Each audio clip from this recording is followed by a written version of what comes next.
I did hear it, yeah. Come on up here. All right. Hello, everybody. Oh, welcome to a true Frenzy Freestyle Sunday, where we're just going to be freestyling it. And that's our host, Spin. I'm Anthony. That's Professor D. That's Pepperoni up there. There we go. Standing tall. Yeah, Yep. looking down upon the peasants. Yeah, my defender here is a little more relaxed. She's all chilled out. Wow. Fully relaxed. See how cold. Yeah. Pepperoni doesn't like being anywhere for too long. But anyway. Yeah, so for everyone joining us, ladies and gentlemen, another Frenzy Freestyle Sunday brought to you by the children of Primus and Cats. Mm-hmm. Got a little one right here. In fact, Yes. where's the new one? Just got to say real quick, this the little Bumblebee movie Ravage that came with Soundwave. This is probably one of the compare it to the real cat. This is probably one of the better Ravages I've handled, just like in general. It's like the right amount of like, it's small but it's not too small. It's got like a ton of paint and a lot of joints. I'm just really impressed by this one in particular. You said it came with Soundwave. That's not the Legends one. Oh no, this is separate. This came on its own. This is the Legends one. Okay, all right, yeah, that's what I thought. Yeah. I mean, I got them at the same time, but like, yeah. Right. Okay. You might have said it came with him, or I could have misheard. But yeah, I remember I opened that one up. I just got that last week too. It's kind of fun. That undercannon is a bit interesting for a Ravage character. Oh yeah, it's meant to like you can just pop it off because it's quietly meant to be an extra accessory for Soundwave because it looks like his like toy missile. Right, the classic toy. Right. Yeah, so you just like where is it? There we go. You just like take the main guy and just like pop it in here, and yeah, that's how it's supposed to go. Very cool. Yeah, this has been real fun. Like, it's gonna be like a week or two before I get around to reviewing it, but like it still changes into like nothing as you saw the other stream. Oh, this is the wrong Ravage. This is the right Ravage. It still changes into like nothing, but like everything else about it is just like really well put together. Nice. Yeah. All right, so I have a suggestion to just start off our freestyle. Are we still going to do the news first? Yep. For anyone joining in right now and watching afterwards, we're going to start off with news and reviews, and then we'll get into a little bit of freestyling. And because tonight's main topic is just relax with some Energon drinks and kind of freestyle, the majority of the show will be freestyling tonight. But our main topic is usually at 9 p.m. Eastern Standard Time. The other thing I was going to suggest is I was thinking about if you guys want for the news segment, which weekly we kind of like. It's mostly you two guys that do the news stuff. So I could maybe contribute on a weekly basis. Like we do it exactly the same as we're doing, except we tag on at the end. Like you can throw to me to say, what's new in this week in third party? Do we have any developments? Third party Transformers. And then I can say, okay, here's what the guys are talking about on YouTube. And I give a little rundown about whatever the new character is, or everybody's upset about this review or whatever. Perfect. Oh yeah, if you're wired into it, because I'm not. If you're the professor of that, then profess. Right. And it's just because Spin and I were talking yesterday about segments and how we could tighten them up and what we can add. So in the new segment, we can just add that little piece of like, there's the mainline stuff which you guys cover, and then we can say, okay, and now for third party, Professor D, what's up? Yes, please. And on to sports and weather. Nice. I mean, and then we have the symbol come in. Yeah.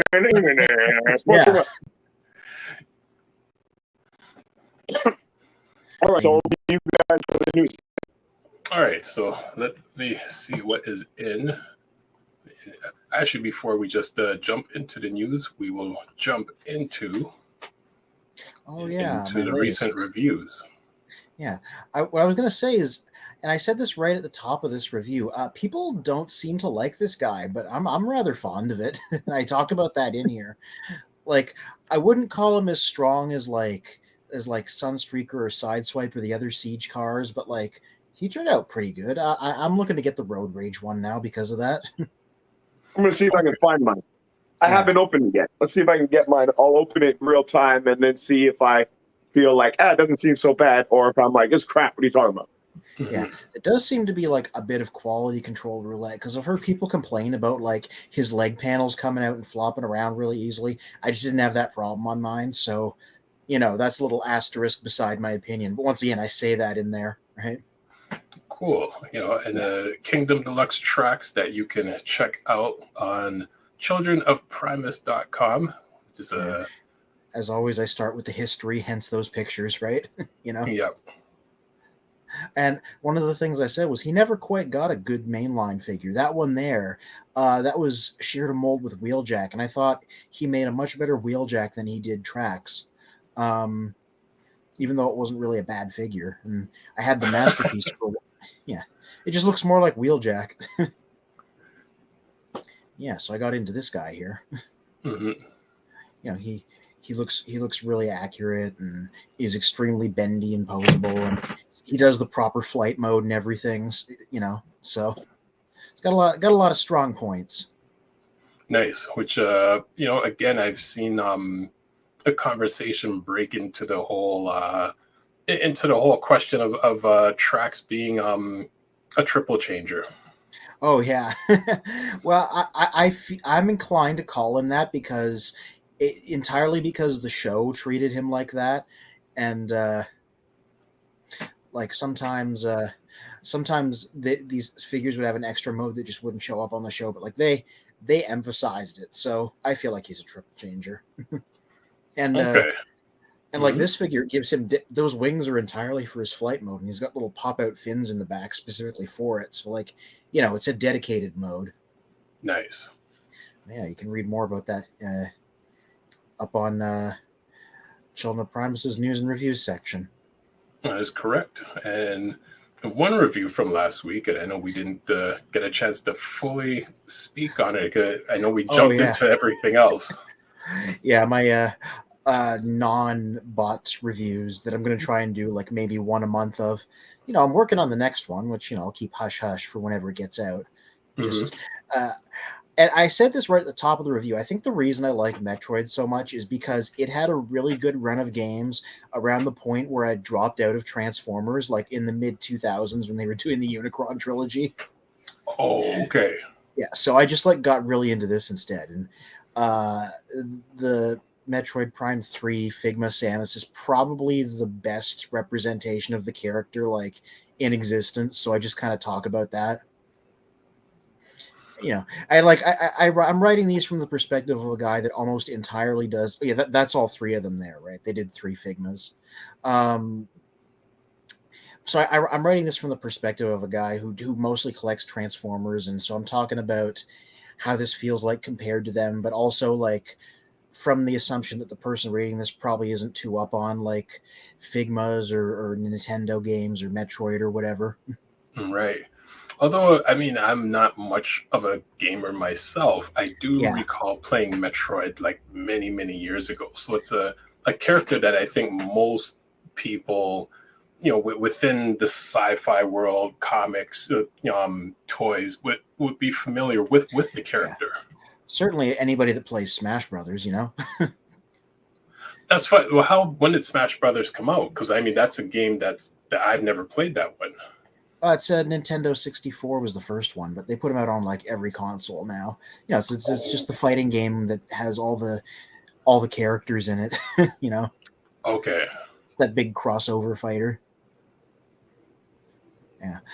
It's a very, very, very articulated figure, which is a selling point. And as I go down through it, I start taking more and more photos to emphasize that. Right. Yeah. I included just scale with Star Wars figures. That is funny. Like I was just, yeah. What is the scale or what is the concept behind Metroid? Is it run? Is there a human controlling the Metroid, or is it a sentient being on its own? Oh, well, the Metroids are like a jellyfish-like floating creatures that are like one of the enemies that she fights. So that's where the series gets its name from. Okay. But no, she's just a person in a suit, like Master Chief before Master Chief was a thing. So Got it. yeah. But yeah, I just hopefully other people that are Transformers people will find something interesting there. Because just because it's something that interests me.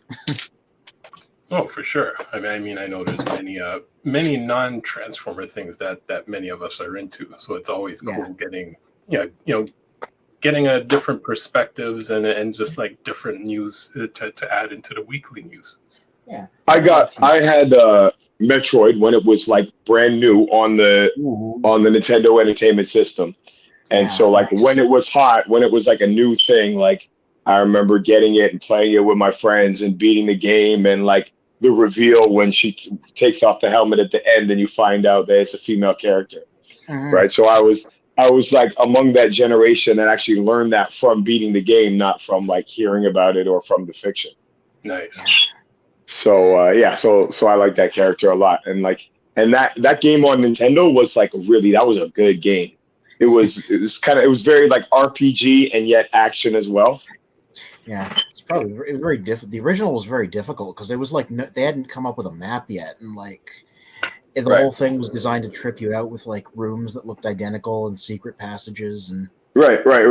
Which is exactly what made it sort of RPG like, right? It was kind of like there was the maze element and there's the collecting stuff element, like so it's kind of like Metal Gear, but with much better like video gameplay. Yeah. And again, and the only Metal Gear that I know is the original Nintendo Metal Gear. I don't know any Metal Gear became a whole other thing. Me neither. I don't know about non-Nintendo consoles. It's not even like out of dislike. I just only have so much focus, Yeah. Can you guys see those Dinobots in the camera, or is it just like a silhouette, or is it too small to even make them out? I mean, they're kind of tiny, but I can see them. It's a nice set of. It's a nice set of characters. I can't. Yeah. I will say it's indistinct enough that I can't quite tell which ones those are. Are those the G1 guys? Yeah. Ah, okay. Nice. Yeah, it's like I have them up here when the sun is out, then it like shines off all the gold because the G1s they have nice gold and silver chrome, right? Gold and silver, gold and silver chrome. I would jump on reissues of some of these. They've never done them officially, just maybe a KO here or there. Yeah. No, these are good. These are good guys, and most of these are my originals. Swoop is not. This is one of the. This is like an encore figure. I haven't even put the stickers on them, but like this is my Grimlock from when I was a kid. Oh damn! Nice condition for that time period. Mm-hmm. Yeah. This is like Rat Trap may be Jess's favorite character, but Grimlock is her second favorite because she loves T-Rexes. So I'm like, I would love to grab a G1 Grimlock and give that to her because she's got a couple. So yeah, definitely. It's definitely worth having. Like these figures really do. These guys really do look like, like good deco pieces. Like even people who are not into Transformers, like they're just cool display pieces. Mm-hmm. It's the gold and the translucent bits and right, exactly. Yeah, all those different material elements. Mm-hmm. So we also have stock images of Transformers Shattered Glass Blaster and Rewind, which is supplied from the Cybertron.com. Yeah, so I guess they're this was part of the same set of leaks I was talking about. I just didn't mention this one. Oh yeah, you can see they're talking about they do have Pterosaur up in the corner there too. So I guess whenever we're done this. Yes, yeah, we'll get to the pterosaur. Yeah, Shattered Glass. Like, I don't have space for this, but these have all been a really nice looking set of repaints, and at least in Canada here, they're just on the shelves at EB Games. So like I always these are all some really nice looking repaints. I like Rewind in like transparent red. Nice. All right, and let's here we go. Hobby Link Japan sponsor news: Legacy Laser Optimus Prime and more this week at HLJ.com. Yeah, can't wait for this guy to reach Canada as discussed. This is like my most anticipated Legacy thing. So now is this is the news updated? We looked at this guy last week, right? So is there newer information? Yeah, just that they're talking about his Japanese release, so it's nothing particularly new. Okay.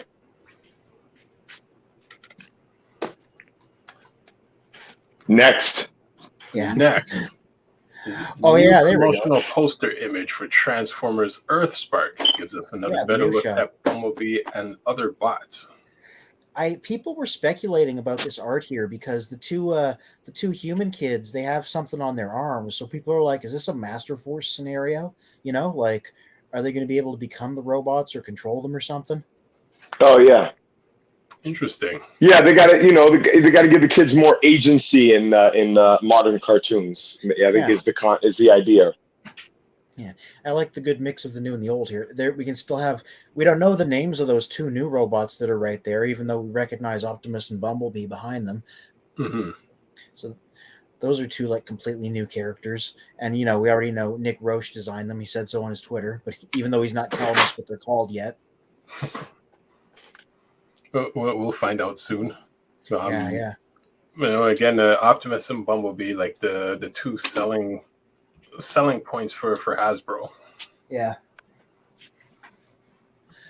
I mean, it's a good way to do the best of both worlds because so many people want new characters, so they got them there. But so many other people want to see their favorites, so putting them both in like that's a good idea. Well, it's funny. I mean, everyone wants to see their favorites, but then it's almost in a sense Hasbro told us that our favorites are Prime and Bumblebee, as opposed to like any other characters that we actually had as favorites. Yeah, that's true. When we see them, we've seen Hot Rod a few times, but like, call me up when a show decides to do Rodimus Prime again specifically. That'll. Yep. Like, I'd be impressed to see Pipes, a feature on Pipes, or him coming back in some form. Yeah. He just got a Kingdom figure, so. Yeah. I think we have to do it ourselves. Yeah. We have to become the change we want to see. Make that fan fiction. This is correct. Here we go. See, this is a big deal. Remember, this is the reissue of Pterosaur in Buzzworthy Bumblebee in his toy colors, right? But more so than that, it's just this will be the one people can get if they missed out on that Amazon one. Mm-hmm. I pre-ordered him right at the jump, so I got that one. But then, and arguably, like, I'm good with the one I got, but arguably this one's nicer looking. Like, it's the one on the left, right? Just because he's got more than just the two colors on him. He's got the purple and the green. Right. Well, that's the way they do it, right? Put the better looking one out later. Well, there's arguments to be made because like the one on the right is more animation accurate, whereas the one on the left is going for a more toy accurate deco. So if you care about like the animation accuracy, then the Amazon one's probably the better choice. But if you don't care about that, if you just want one, then the other one's now much more available. Yeah, that's cool.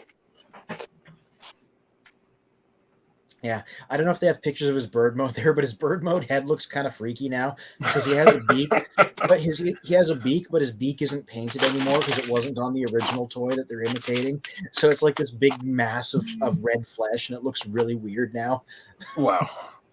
If we track that image down for next week, definitely we'll pull that up. Yeah. Oh, I don't know about this. Rescue Bot 3-pack, eh? Oh, it's Amazon exclusive though.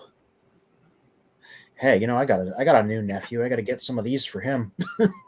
Oh, why not? Yeah. Yeah, a the couple of years Grimlock ago. actually looks pretty cool. Yeah, like I said, Jess's nephew there. Like I got a few of these rescue bots for him because he's like 2, 3 now. I'm like, they're pretty good for what they are. They're like one step changers. They're like really solidly built. So No, that's cool. Yeah, that's very yeah. cool.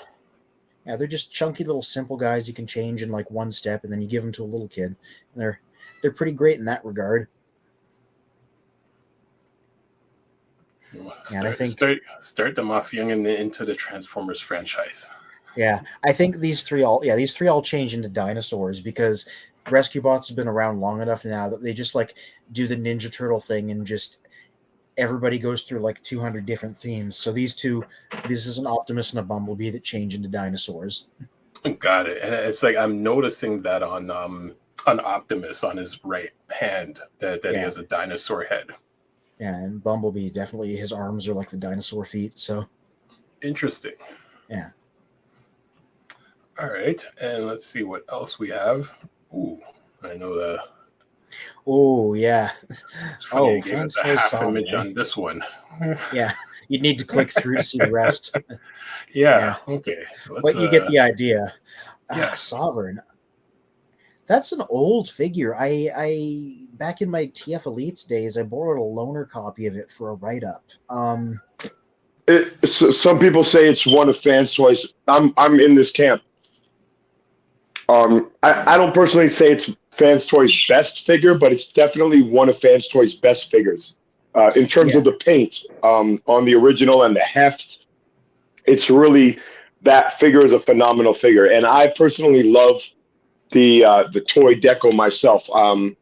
The New Age one, which I have in the other room, I bought the toy deco, whereas normally I go with the cartoon deco, but this is nice. What do you guys think? Say, this deco is appealing to me more and more because my comic book club that I do has been reading the Marvel UK stuff where Galvatron's an important character. And in those comics, like he literally looks like this because it's his animation model in his toy colors, right? Exactly. So like this holds a whole new like appeal to me now.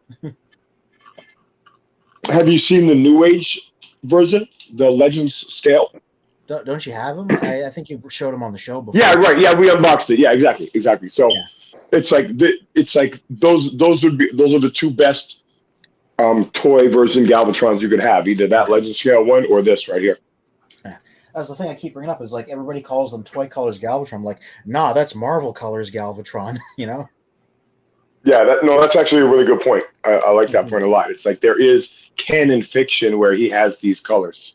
Yeah, good fiction too. Like the Marvel UK stuff, some good stories. He just loves to keep coming back in time from the future to mess things up and beat everyone up. We'll have to look for the images of that later in the show because I'm not actually finding the link to that one within their website. Yeah, I'm sure it's there somewhere. Yeah. All right. So.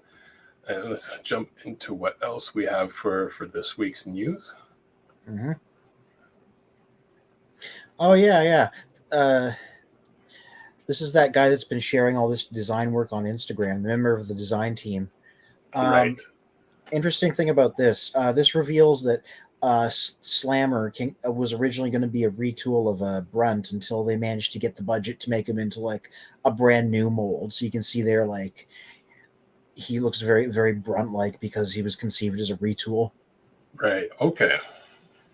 So people who are like, they just love to just do repaints and retools. I'm like, not always. This was going to be one, and then it wasn't.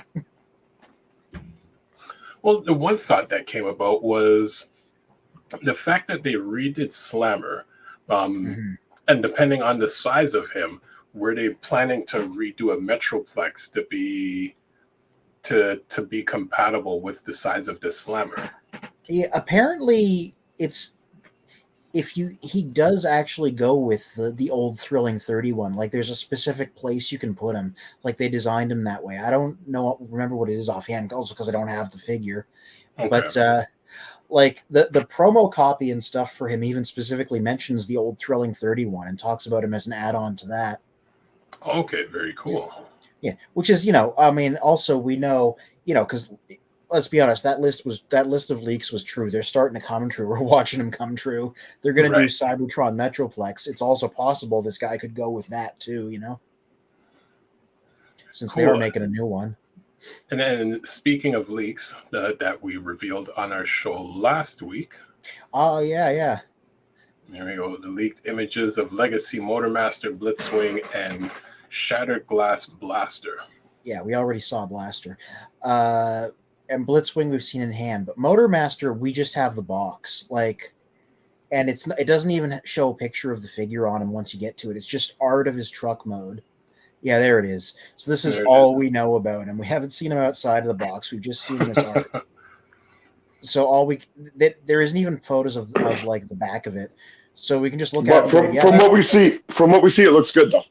Yeah, like that sure is his truck mode. And at this point, like everybody's taking it as a given. This is going to be like what the third parties have been doing, where he's a big expensive commander because he's just going to form the whole robot, and the Stunticons are just going to attach to his arms and legs. Mm-hmm. Like Dragstrip, who people have in hand, they're like, he doesn't have any combiner bits, but you can split him in half if you twist a thing on him. So it's probably going to be like, shoulder, elbow, stick the 2 car bits there onto this guy, right? Okay, cool. And let's see. And I think we have one other news. Oh, yeah. Official pics from Takara. It's just, they always do these nice glossy JPEGs of these figures. Yeah, you see he's got his matrix there and everything. Yeah. Yeah, let me just, it's just, I mean, they've already sold me on this. They don't need to sell me on it any harder, Yeah.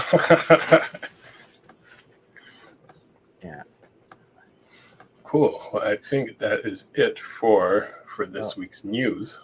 Let me pop up because I found the images. The other missing leak, which was G2 Megatron. Okay. Actually, yeah, there's a nice pic of him. There we go. Yes. Yeah. So that it's the G2 repaint of the core guy, and I'm like, yep, I'm getting that. That's aimed at me specifically. I'm looking at that and I go, Megatron and the cooler Megatron. He should look like this in more things. It's just such an interesting deco. It is. Yeah, and I think they're gonna be repacking Core Optimus, and G2 Optimus was just the G1 figure re-released with a black trailer. So getting the little Kingdom Core of him, and that's a G2 showdown there.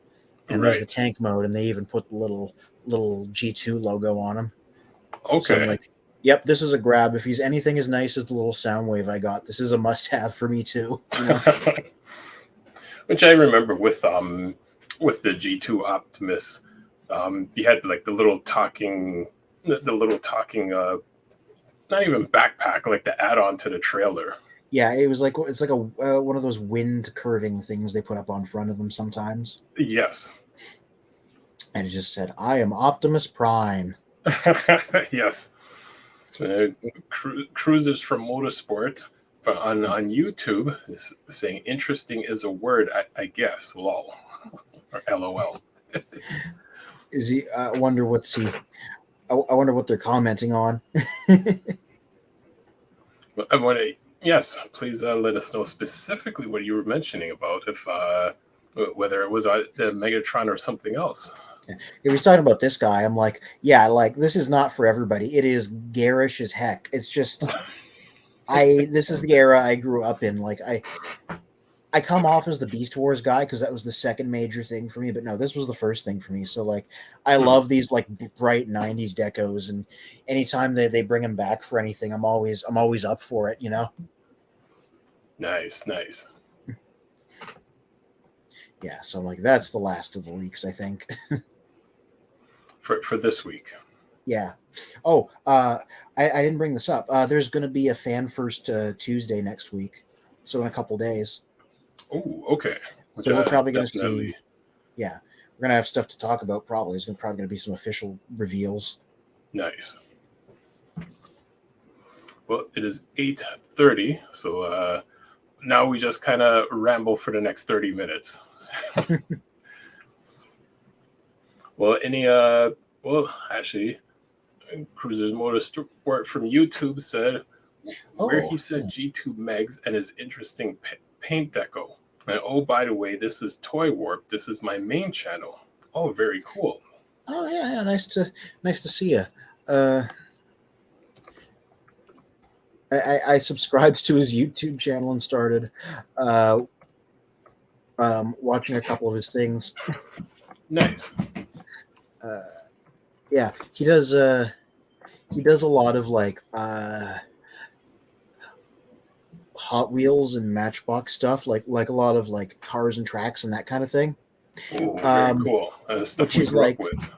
Yeah, and I'm like that. Much like me. That's like me doing the review of the Samus Figma and those things. I don't know anything about like Hot Wheels or model cars or anything. That is not my area at all. But I like hearing like an expert talk about it. So I've been liking the reviews of that stuff he's been doing on his channel, because I'm like, oh, this is a world I don't know anything about, but I'd like to listen and see more about. You know, I definitely have to check out the channel because Hot Wheels cars are something I grew up with. The Hot Wheels Matchbox, the race tracks, and model cars. Basically, either the kits. I believe some of them were Snap-on kits, but others like you had to use contact cement to put them together. And it's interesting because one person I work with, who works with pipes, he uses contact cement when he's assembling piping for homes. And once I smelt it the first time, I'm like, I have not smelled contacts. I haven't smelled that smell of contact cement since I was a little kid putting together model cars. Amazing how it takes you back to those days. Yeah, like it's a very specific smell. But yeah, it's funny. It did take me exactly back to that time. Yeah, I was talking about like obviously I had Hot Wheels too, because every kid had Hot Wheels. They never stopped being a thing. It was just never like a huge focus of mine. Like some people, I know the Hot Wheels collector community is like gigantic, right? Okay. And I mean, there is a bit of a connection there because let me grab a good example. The G2 GoBots, which would later become known as the Spy Changers, like they're literally Hot Wheels scale, and they're Hot Wheels compatible on purpose. Let me just pop them back in. Interesting. I don't recall if I've ever seen one of those. Yeah, this is a Prowl, the specific version from Robots in Disguise. Yeah, these guys, they first came out. They've been around a lot back in the day. They came out at the end of Generation 2, in the final year of it, and they were called the GoBots because Hasbro was trying to use the name because they recently acquired it. And they were all like Hot Wheels scaled cars that changed into these guys. They all had the same thing, right? There's also videos showing my G1 Transformers collection, says Toy Warp. Thanks for the shout out, my friends. Yeah, I've seen those. They were good too. I just wanted to give a shout out to the unique parts of your channel, which is the Hot Wheels stuff, or at least unique from my like insulated perspective. Yeah. But yeah, so these guys, they all changed the exact same way. And most of them were new characters, but like towards the end, they started repainting them into like Optimus, Bumblebee, Megatron, those guys. And then they brought them back in. Oh yeah, Professor D says over on YouTube. I plan to customize some Hot Wheels as Transformers vehicles. Yeah. It's those already sort of exist, right? But yeah, they brought them back in Robots in Disguise 2001 as the Spy Changers, which is what most people call them now, so they don't confuse them with the other GoBots. And there was a bunch of them. This is just one I happen to have. Okay, very cool. But yeah, apparently these are compatible with Hot Wheels tracks if you got them. Like they're the same scale, and they got the same kind of axle wheels. Nice. Um, and it's interesting because a conversation D and I were having yesterday, um, Hmm. and I thought further into it as at a certain time in life, you don't realize whatever is that hot item at the moment will no longer be the hot item years later. Yeah, Because you're living in that moment. So as a kid, like you think, well, Hot Wheels will just be around forever. Never thinking, well, there won't be, it won't be as in a sense, you grow out of it. Um, and same with Transformers, where many of us didn't really quote unquote grow out of it, but hmm, you end up in a world where it's like you don't really know of anyone else that speaks about it until you yeah, run into these online forums, realizing how many people are still into it and collecting. And I never thought about that with Hot Wheels, where it's like who knows how many thousands of children, now adults, have been collecting Hot Wheels tracks, play sets, all the different vehicles like over the decades. yeah. Yeah. And like I didn't think about it until I got back into like the Transformers community because people would talk about how like Hot Wheels is a giant thing that people collect, right? Hmm. Um, I've always heard like Hot Wheels collectors described as being like one of the more intense groups because there's a lot of like little variants and things for people to track down. Interesting. Okay, I never knew of that. Yeah, I like I said, I don't know much about it. It's just random things that I've heard. But I do find it interesting. Right. Yeah, if I was gonna, what the one Hot Wheels thing that I covet that I don't have. They remember did you ever watch The Simpsons? I mean everybody has, but like uh they did their pink car, and they did that really terrible, like really expensive car Homer made in that one episode that was called the Homer. I That, probably, if I see it, I would recall that episode or that vehicle. yeah, they made Hot Wheels models of those, and I'm like, if I ever saw those, I would grab them just because Wow. Okay. that's novel. Oh yeah, yeah, you popped up my window here. Yeah, those are Yes.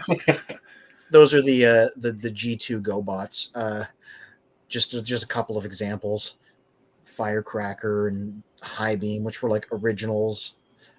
Let me Oh, see if I can nice. find the G1 guys.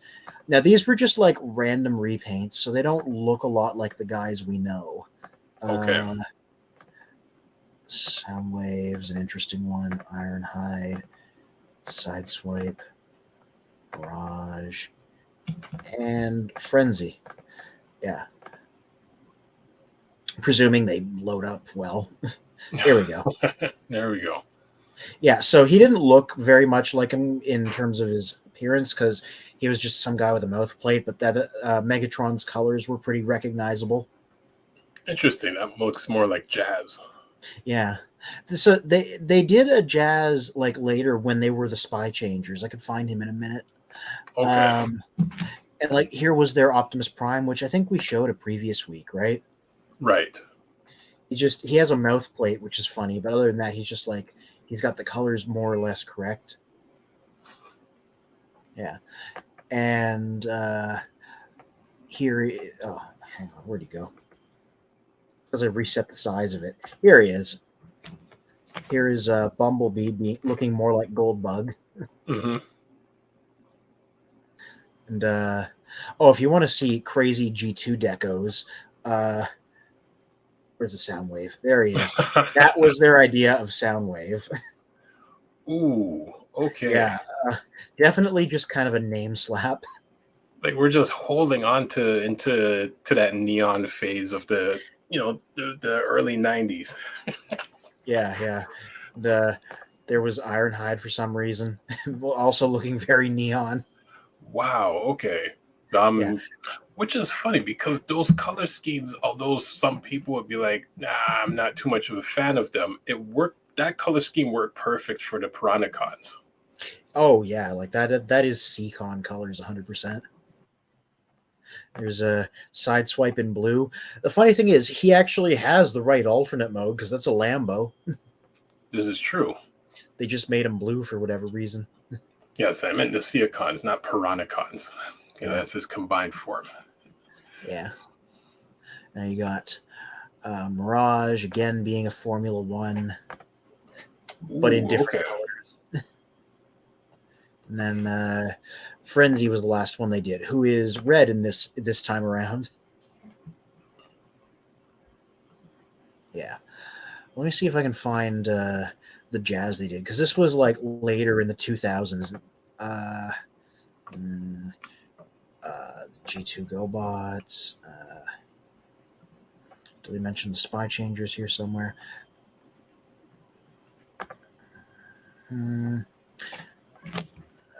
Universe 2003. Here we go.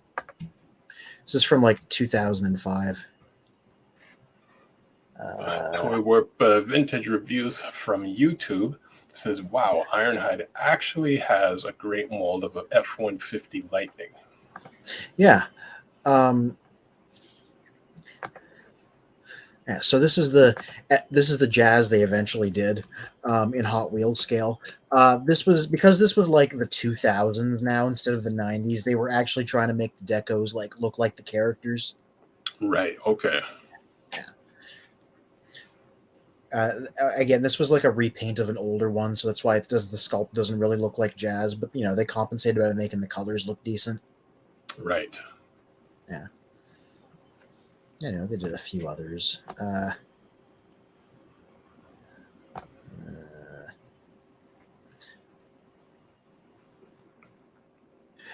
Waste Optimus, Prowl, who I already got, Silver Streak, Hoist, Optimus Prime. Actually, as you did, as you showed the Mirage, it reminds me of a GoBot that I had in around 1982. Which was the yellow race car, like years before Drag Strip came out. Mm-hmm. Let me see if I can find an image of him. Yeah, I was gonna say that's Blue Streak. Ooh, okay, that's a nice looking Blue Streak. Yeah, and Hoist, who I gotta go under merchandise. Yeah, the appeal of these guys is like they're Hot Wheels compatible if you got the tracks. Yeah. Mm-hmm. So there's their weird take on Hoist, because it's X-Brawn from Robots in Disguise done in Hoist's colors, so hence why he looks kind of weird. Yeah, and they did a really nice Optimus later on, because they did Robots in Disguise Scourge at one point, and then they repainted him back into Optimus. Interesting. Yeah. So it's like the laser Optimus tooling that we already saw like in Legacy there, but like done up in G1 Optimus colors.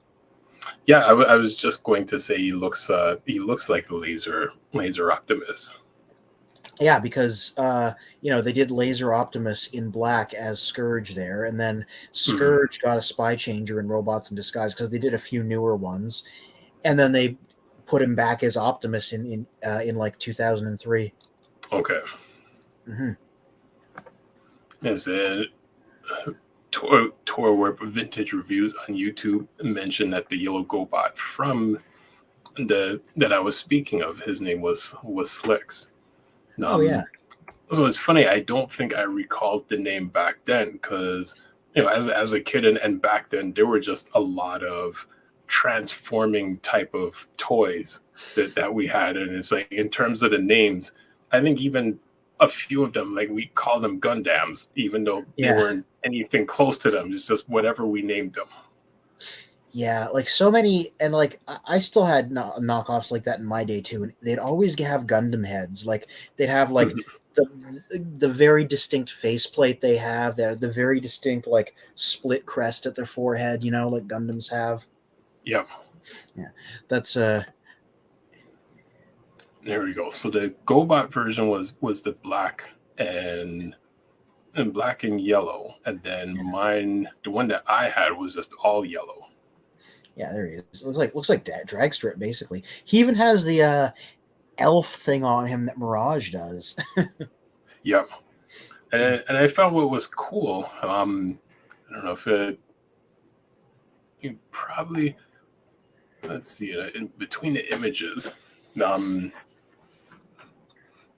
Yeah, right around, I believe, the middle part would twist in terms of transforming, but you'd have to turn the arms upward in order to get the wheel to flip back out. Mm-hmm. So it was a lot of cool designs, and plus it was plastic and metal designs back then, just like with like all the earlier Diaclones and G1 toys. So like he lasted like for many years. And unfortunately, I don't know what happened of him. Could in a sense, once Transformers came out, like the GoBots just slowly disappeared from the collection. Yeah, I was gonna say, like, people always tell me that GoBots came first because it got rushed to the market. Was that your experience back in the day? Like, they existed before the Transformers? They did exist before Transformers. Mm-hmm. And I mean, being as a kid, because I think around that time I would have been in grade 4 or 5. Mm-hmm. So I wouldn't know of any information in terms of markets and things being rushed to the consumer. Mm-hmm. But growing up in that era. We basically had Voltrons, the vehicles, then the Lions, then GoBots, Grandizers, Force 5, and then there's one other one I sometimes forget. And like we went through that era at least 2 to 3 years before Transformers even came out. Mm-hmm. So when a lot of people are making fun of the GoBots, like we only had GoBots then. So there were no Transformers, and only if, say, there was the fortunate few who had access to Diaclones before the Transformers came out. Which again, considering a lot of these toys and boxes, like the character names would be like MX128. So Yeah. you just kind of give it your own name as a child when you're playing with it, because we have no idea what their names are. That's what people keep bringing that up with how they named that Black Ironhide the DK2 guard. Mm-hmm. It's like recalls that older era of stuff. And I mean, especially the fact there was just a ton of transforming toys. And again, even getting access to like all the online forums and everything. Mm-hmm. Finding out that the transforming gun I had was actually one of the original three Diaclone guns that Megatron was a part of. That's Wheeljack, by the way, but this is more interesting. Yes. Yeah. Yeah. I had a bootleg as a kid. And I'm pretty sure nowadays that it was Counterpunch's body in gray, but with G1 Sunstreaker's head. Like, I have such clear memories of that. That's an interesting character. Yeah. Like, he was gray instead of blue, so it was very dull looking, but like, because Sunstreaker has such a unique head that, you immediately remember it. Yeah. And I'm pretty sure the body was Counterpunch, because I don't think I ever had them at the same time to hold him up to like pictures to compare. Mm-hmm. But it seems to transform the same in my memory. So, and I mean, I have no doubt that whatever character that was existed. It's just a question of someone finding it. And finding it and acknowledging that this character exists. Which, funny enough, the old Heathcliff cartoon, the Cadillac Cats had a transforming vehicle. And at one point, I decided to look it up. And in Japan, they actually created the transforming vehicle as a toy. Ooh. Yeah, so it transformed from like a motorhome into a boat into their Cadillac. And I'm like, I can't believe this toy existed. Another cartoon I watched back in like early 80s, and at some point they designed a toy for it. Yeah. And wouldn't you know it, I did some quick Googling I said bootleg toy with Sunstreaker head, and I have found it. Let me just add it to this window here. Cool. There we go. Good evening, Iceman, 1979. What are you saying? What's going down, folks? What's happening? I see those figures. We need to collect them all. I'm just I was talking about an old bootleg I had as a kid, so I just like popped it up on screen really quickly because I managed to find it on Google Foo. So It's like Wow. it's Sunstreaker's head, and I'm pretty sure it's Counterpunch's body, or at least something very similar. Right. Yeah, and they got his. Yeah, just like that's like he has such a unique head. Yeah, there's the back of it. Yeah, this is exactly what it was, 100%. Like this, it's kind of a trip seeing this again. That is quite a character. Oh, and there's this extremely boring car mode. at least they tried. Yeah. They tried. Yeah, I mean, like, I don't even remember if this came in packaging. So I might have just had it loose, like from the jump. But yeah. So this was definitely a bootleg I had when I was a little kid. So this would have been like the 90s. So like definitely not a, yeah. Either they came out with it in the 90s or it survived from then. Yeah. Yeah, that's halfway to being like this could be like a random background extra from like the Marvel comics because they loved their like solid block colors for characters. So this guy could have existed in the deep background. Yeah, I mean, looking at the head, that's like some of the earlier issues they would have drew the character exactly like that. Yeah. Like it's looked like the Lamborghini brothers, pretty much the heads. Yeah. But it's a Corvette.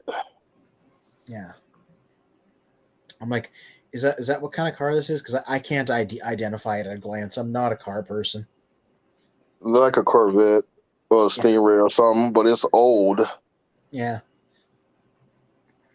It's also like a Magnum PI Ferrari, almost. Yeah, a little bit. Yeah. It's also like the flattest shade of gray imaginable. So. Like maybe we're supposed to pretend it's silver. I don't know. Wow. Hey, man, it's all about the imagination.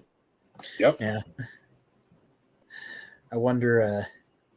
I was just saying because Spin was showing us that. What was the name of the GoBot? Spins, and he was a yellow Formula One. I wonder how many people like pretended that was drag strip because that's exactly what he looks like. Mm-hmm. Slicks. Dang. Yeah, there he is. That is crazy. Yeah, I mean it is very much like it's Mirage and drag strip fused together. It fully is. It's got like Mirage's like elf logo and like hood chest, and then drag strip's color scheme. I'm not gonna lie to you, but it looks great. Like I want to grab that toy, literally. Yeah. Every time I see these old GoBots, I'm like, these look fun. This looks like really durable. Like this looks like it's probably you could throw it against a wall and it'd be fine, you know.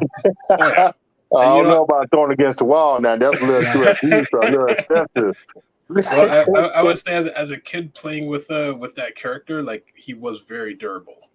Yeah, it just Vangelis sometimes does this during his video reviews. Is like if he wants to demonstrate that a figure is really durable, he'll pick it up and throw it against the back of his display.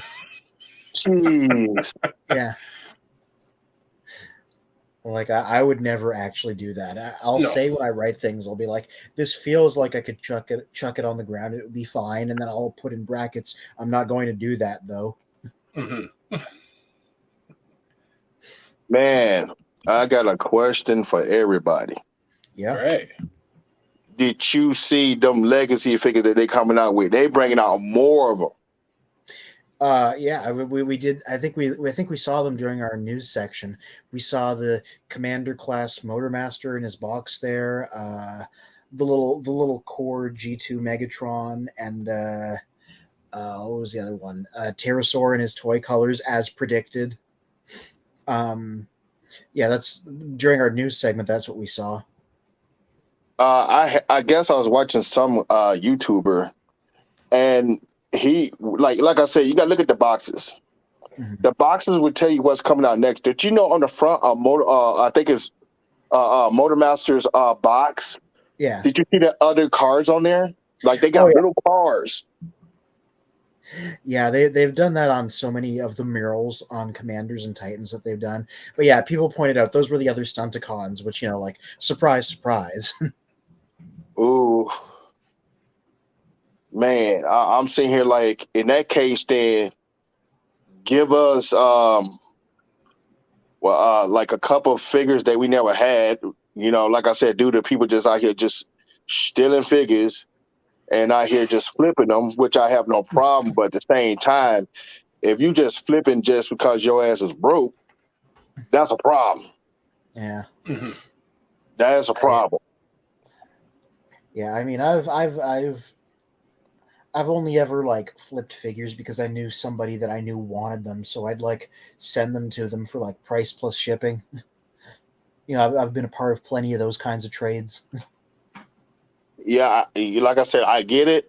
If you're swapping like trading figures, Mhm. that's awesome. But up here, there it is, right there. See on Yeah, the lower back. left. Oh, I Yep. see it. Yep. Slicks was not very durable, says Toy Warp Vintage Reviews. His front wheels would break off easily. Well, appearances can be deceiving, much like a transformer. Mm-hmm. Unless they're made like that. Yeah. And Professor D over on YouTube says, I remember handling that GoBot. I agree with everyone that the in-hand feel was quality. Yeah. Something else I said earlier is there's a fan first event next Tuesday, so it wouldn't surprise me if we're gonna properly see this guy like unveiled and unboxed, you know, like what he actually does. Or we're gonna see something, you know. You might see more because, well, my understanding is because they got the shattered glass blaster that's coming out. Mm-hmm. So I can imagine if you see Soundwave or Shockwave in the shattered glass version of themselves, I want that. Yeah, it'd be a good way to get the Netflix tooling out there again. Do them up in that nice white color scheme that Shattered Glass Soundwave is. Ooh, man. Yeah, yeah, because there's going to be one thing that even the leakers aren't quite sure about is that there's a Voyager Soundwave in Legacy, and when we were talking about the leaks, I said I think it's Transformers Prime Soundwave, but apparently that's not a guarantee. People think it might be like a repack of either the Siege one or the Netflix one, so people can get it. Right. So yeah, I want to just like put that out there before I'm proven wrong on Tuesday in case that happens. You know. Hey, you never know. Yeah. And Stephen Joyce on YouTube, I say blanking, says the rumor is that the Thunder Clash will be made from this mold. Oh, that would be great because I'm like, I recognize that this is like something a lot of people have strong feelings about. I've never been a fan of the Stunticons. Like, they're my least favorite of the combiner teams. Oh no, you got to get off the show. Yeah, I know. I don't dislike them. I just think all the other ones are more interesting. But if they did this guy as Thunder Clash, who, Right. you know, he's not G2, but he definitely has that vibe, that would be something that would interest me. You know what? I guess since it is a freestyle show, what let's speak in terms of favorite combiners. So you know, the Stunticons being the least favorite. Who's your first? Oh, definitely the Combaticons. You'd think that I'd have some of them, but I don't. So maybe if Legacy gives them a do-over, I can finally get some. um, I used to have the Fall of Cybertron ones, but I sold them intending to upgrade to the Combiner Wars guys, but then I just like never got around to getting them, and they even did the G2 versions. Shame on you. Yeah. Shame on you. Well, I do have Blast Off. Somebody, one of my TFCon booth mates flipped them to me as a gift, so I have 1 out of the 5. Oh no. Yeah, Yep, I got him too. yeah. This is the one they did through Amazon that actually changed into a proper space shuttle. Yep. That's a nice looking blast off. Yeah. He and you know, like, he's good on his own. He's a lot of the Combiner Wars figures were very nice. He changes into a good looking shuttle. He is a good figure. It's just the only one of the team I got. Okay. To be honest with you, I think they should. I think they should have continued that line. That Combining Wars and the Power of the Primes. Yeah. Those were the best figures. I'm sorry. Like, ooh. Yeah, the only other that was a point where like I didn't have like the space and cash for a lot of combiners, so I didn't get a lot of that line. I only got the only one I have the complete is Victorion over there. That's because Jess got her for me as a birthday gift. You know, Ooh, uh, you got Victorion? yeah, right there Uh, with a bunch of IDW guys. uh, Yeah. It's I mean, it's nice. It's a real nice figure. It's just huge, and I was like, I do yeah. not really have the space for more than one of these, you know. So this is the one, I guess, you know.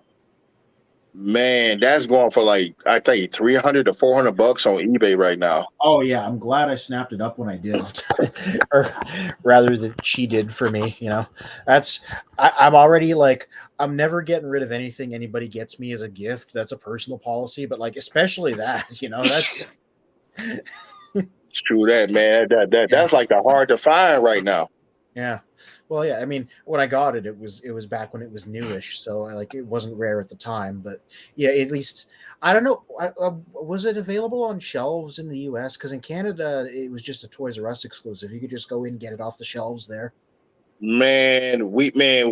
We seen it and it just disappeared. Like Mm. people up here, they buy like they said like you want all 5 teams to combine, they will buy 3 of those figures, and now you gotta go through them as secondary market to buy the figures. Wow. Was that a Trax gliding down beside you? Correct. I was looking for. I was thinking. I told you I was going to go look for the Earthrise tracks. I Yeah, the couldn't find Kingdom them. I one. found the G1 tracks. I've never handled Oh, that. I wouldn't mind getting my hands on one at some point because I like Trax as a character.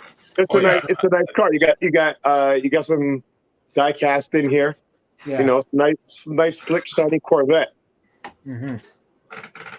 Yeah, and I got the Kingdom one right here, and I'm like, it's not licensed, but they got it like really close to looking like a proper Corvette.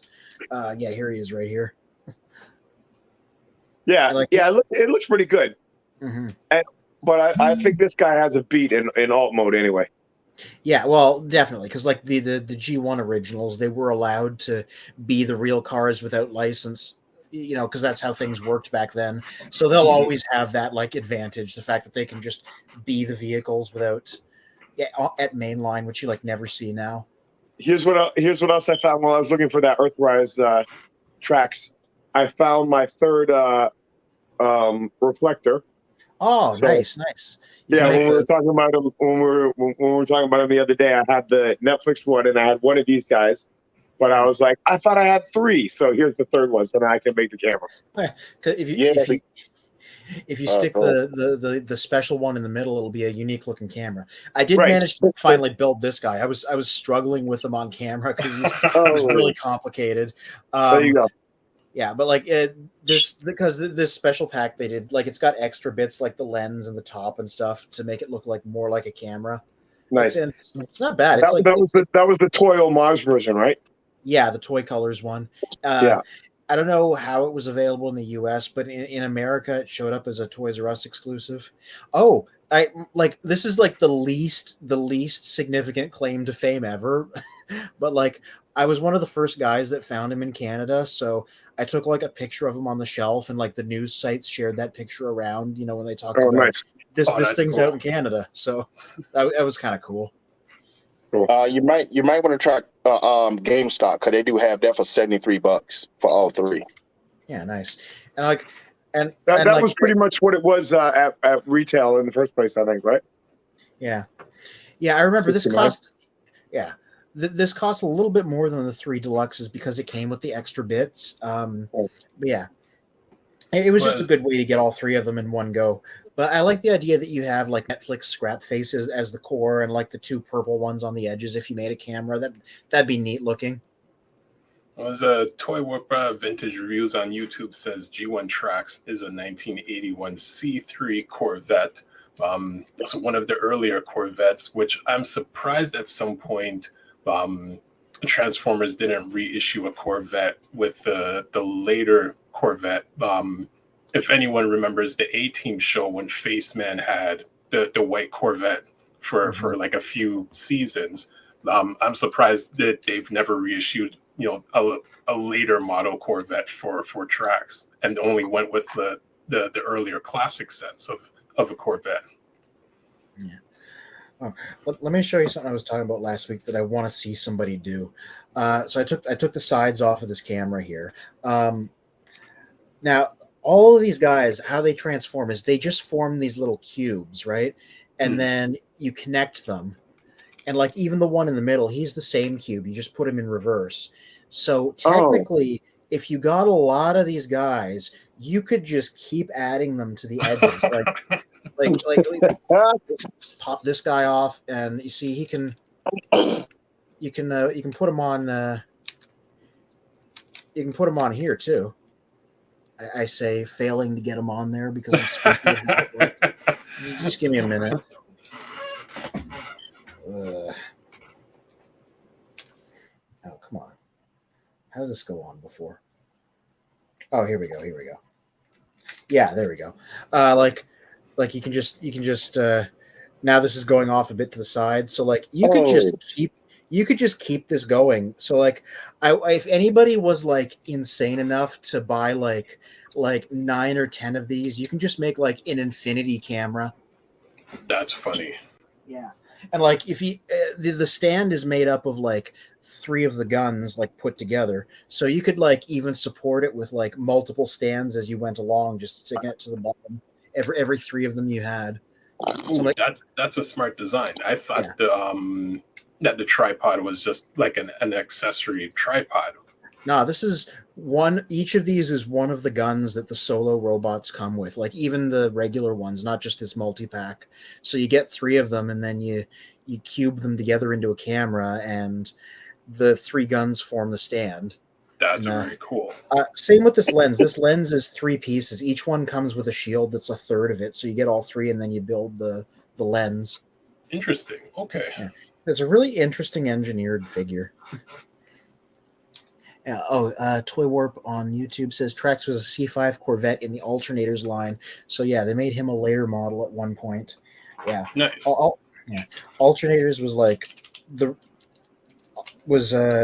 first time they tried to like properly license all the alternate modes, but because that's such a difficult thing to do, so many characters just like wound up not being their original forms because of it, because they're just like, we're not going to license that one out, or like. Mm-hmm. Although sorry, go ahead. No, I'm more interested in what you got to say.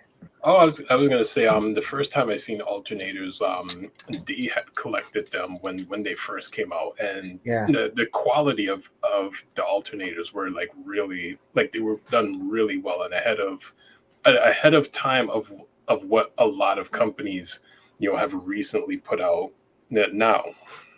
The thing with the alternators, that's true with one caveat, is that it was a line that really was very inconsistent. So I think like the early figures were the strong ones. Okay. And then also there's I think there was the Japanese version, which was called Binaltech.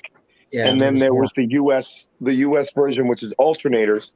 And the Binaltech stuff had more were better quality. It had they were more expensive also, but they had more die cast in them. And then a lot of the alternators, some of them were the paint job was simpler and they weren't as good. But all that said, alternators really was, just to your point, when I got my hands on those, and you were with me at the time, I showed them to you first. Mm-hmm. It really was like our first glimpse of what Masterpiece would be like. Yeah. Right.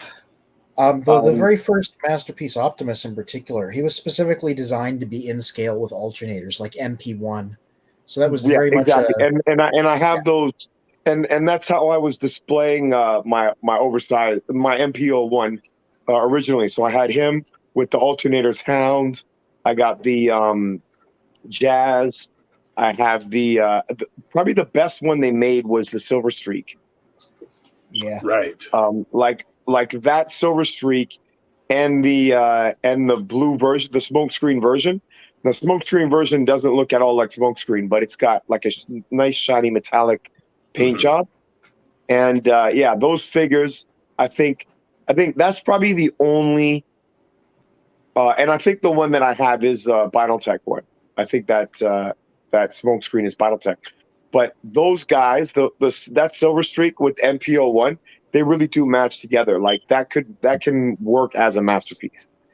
Some of the later ones, like the Optimus Prime alternator that they did, that looks to me like is kind of Generations kind of stuff. You know, it's not masterpiece. What do you guys think? Well, I should say I only ever had one alternator, which was the Optimus Prime they did. So, which I've heard is like not one of the better ones.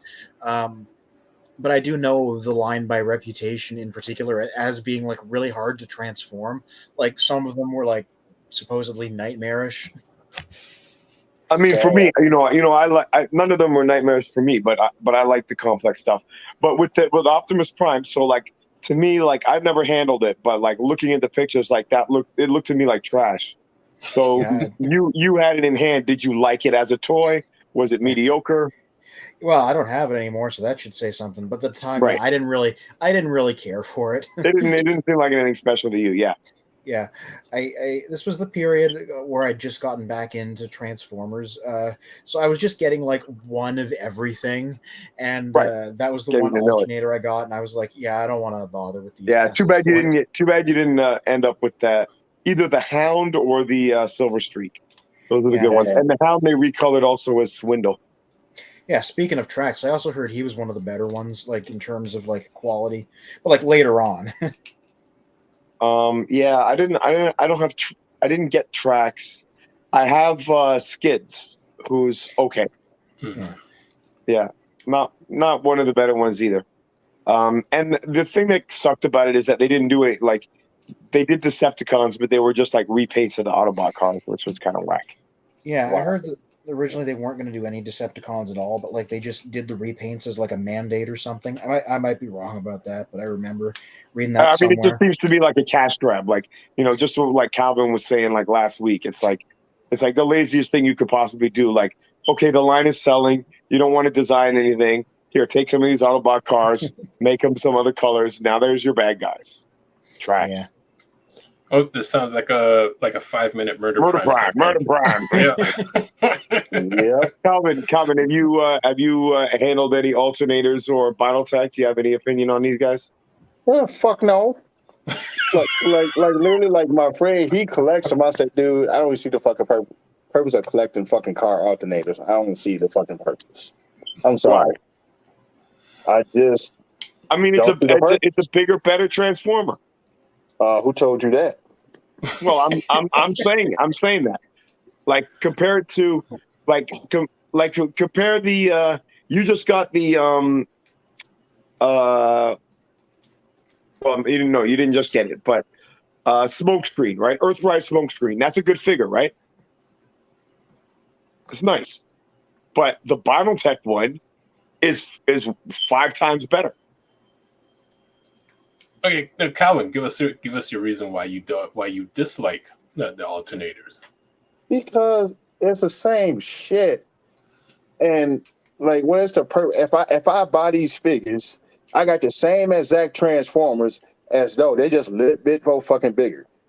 Yeah, that's right. It's 5 times the price. I said it's 5 times better. It's also 5 times the price. So they were cheap here. I'm talking about the Binaltech. The Binaltech Japanese one was like $100. Yeah, they're $30 over here. Yeah, that's the alternator one. That's all plastic. Yeah. Versus the one that I was saying is 5 times better. That's with diecast. That's from Japan. Yeah. You're paying $100. Right. Yep. I think you're talking about the Diaclones. They're not Diaclone. They're called Binaltech. Binaltech. I don't. Like I said, I'm used to. Anthony, you can pull one up to show us. Yeah, the Diaclone is the Japanese version of G1, right? So it's exactly like what you're saying is exactly makes sense, except we're talking about figures that are released from like early 2000s, right? Is that when these guys were coming out? Yeah. So like, see if you can look at the Vinyltech smoke screen or yeah, there he is. Is that him? Yeah, like that's a dope figure, Calvin. I stick to the masterpiece. I'm sorry. Yeah, That's just me. this is the Vinyltech one specifically Well, too. but Calvin, to the point is like, this is sort of what they designed to get them to masterpiece. This is like this was like masterpiece before masterpiece. Yeah, I get it. I get what you're saying.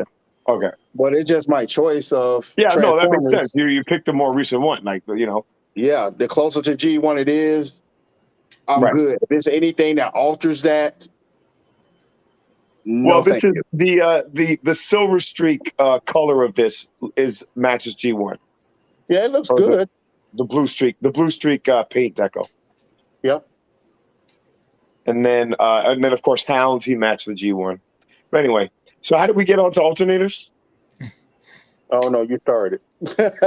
No, Good question. Spin mentioned it. Spin was like decollected alternators. I was like, let me talk about alternators. I'm back.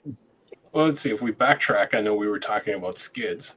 In terms of I remember now because Toy War reviews, Toy War vintage reviews on YouTube mentioned that there was the tracks in the alternator modes. Sorry, the tracks came out as a part of the alternators. There and we that go. was the later version of the Corvette. All right, because you were saying why didn't they make a later version of Corvette? Mm-hmm. Swipe and dead end. There he is. Yeah, there's a yellow one in Vinyltech too. The blue one was a North American version. Oh, did you see the yellow one? Yeah, sorry. Where'd he go? There he is. Yeah. Is that Sunstreaker? No, that's also tracks. In the Vinyltech line, he had a yellow and a blue version. The alternators just only did the blue version. Okay. All right. Yeah. The other, I also have the side swipe and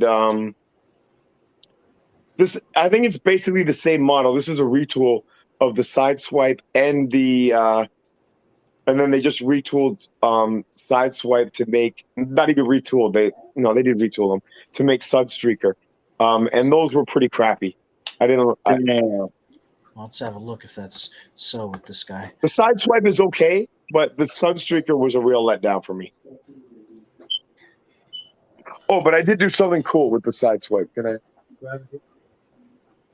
And good evening, Mike. Hello. Yo. There's the side swipe. How's everybody doing? Chilling. Not bad. We're just looking at alternators of all things. Oh, wow. Yeah, that's the side swipe they did. I did actually find something good to do with this side swipe. So, really?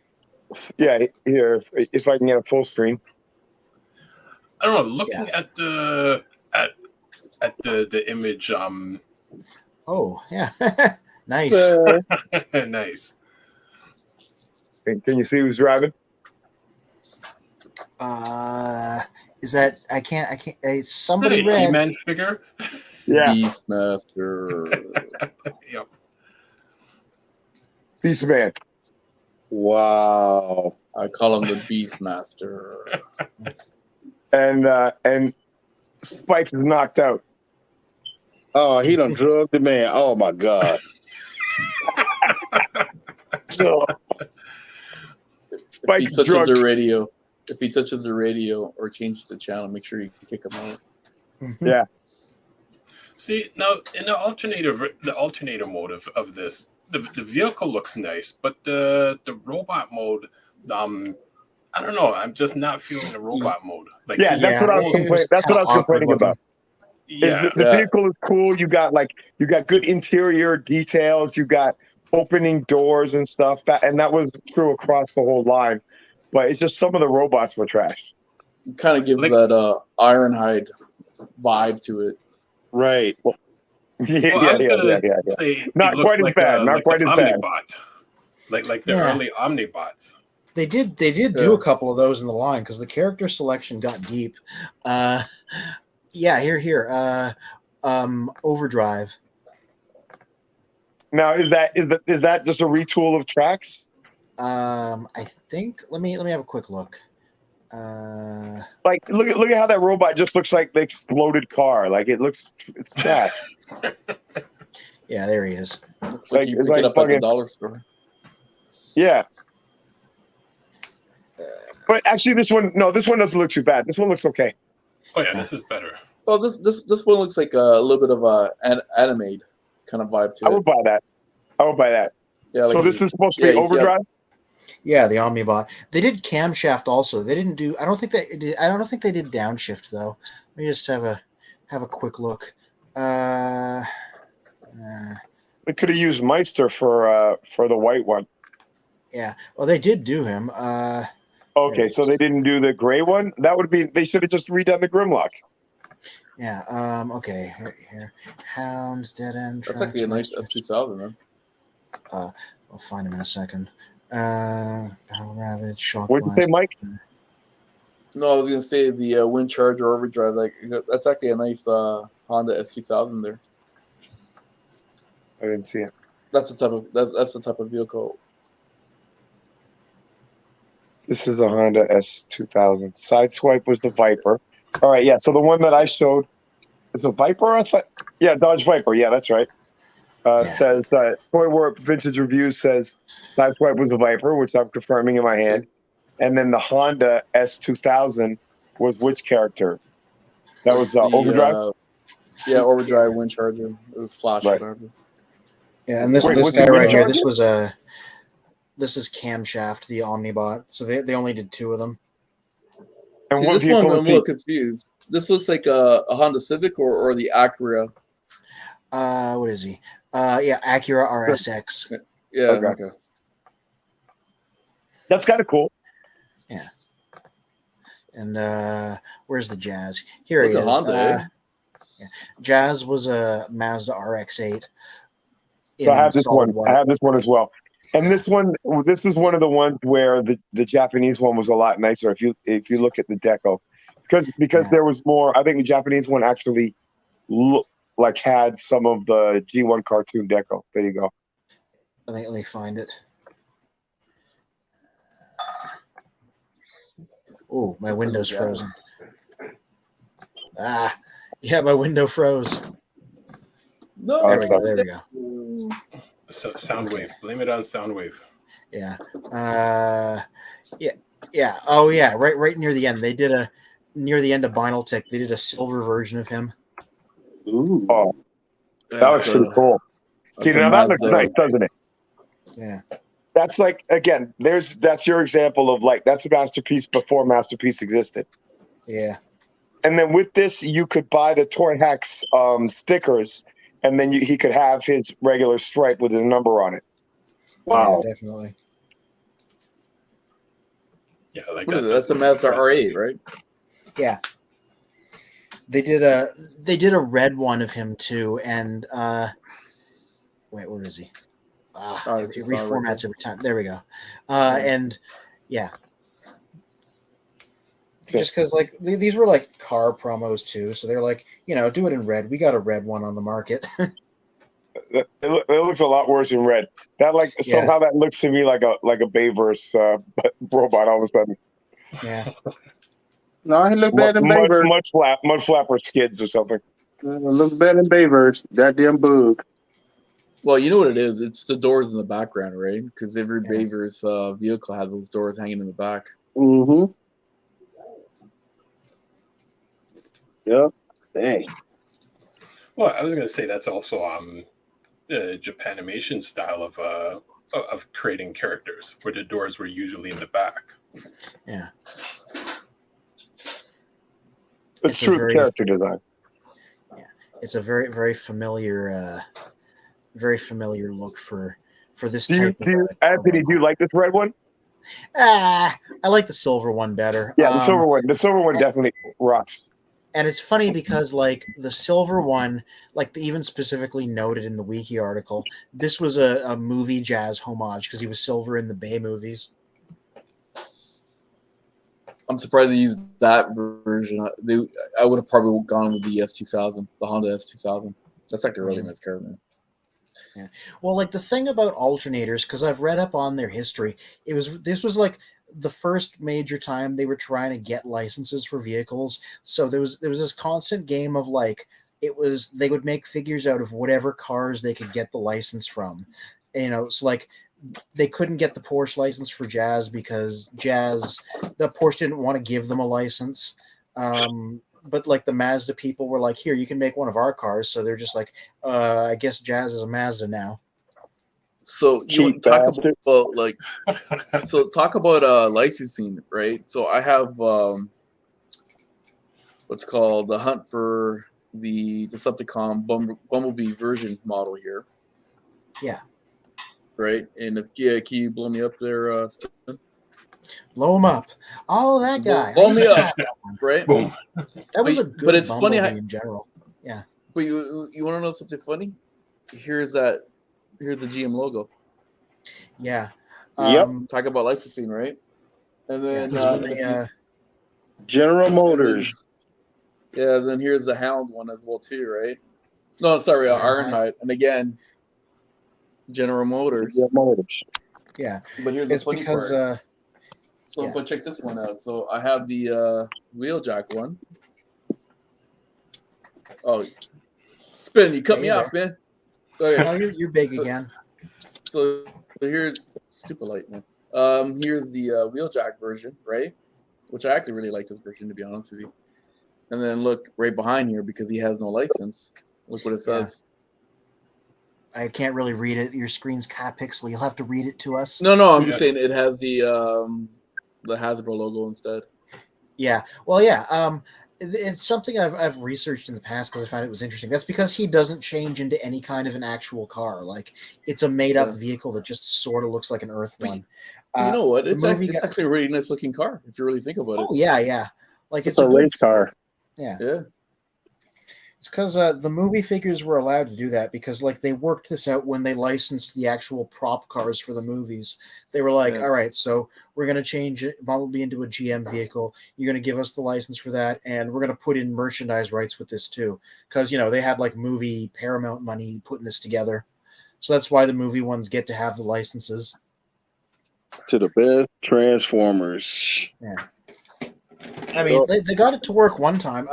Everybody wants Netflix Bumblebee because they managed to get the VW license for him because the speculation is they were riding high off the fact that they still had the license for the Bumblebee movie. So they put this guy out like real quick while this was on the table. Yep. Yeah, I would have. I got two of them bad boys. Yeah. Because that's the original G1, right? So everybody's going to go nuts for that. I still need that figure. It wasn't mass release, so I wasn't able to get one. Yeah. I got, like I said, I got lucky. I was in the same boat 2D. Yeah. This straight up didn't show up in Canada, or if it did, it was limited. I just I was on a Discord group with somebody in the US who was like, I'll ship you one if you want. So that's how I got mine. I had to get it down from America.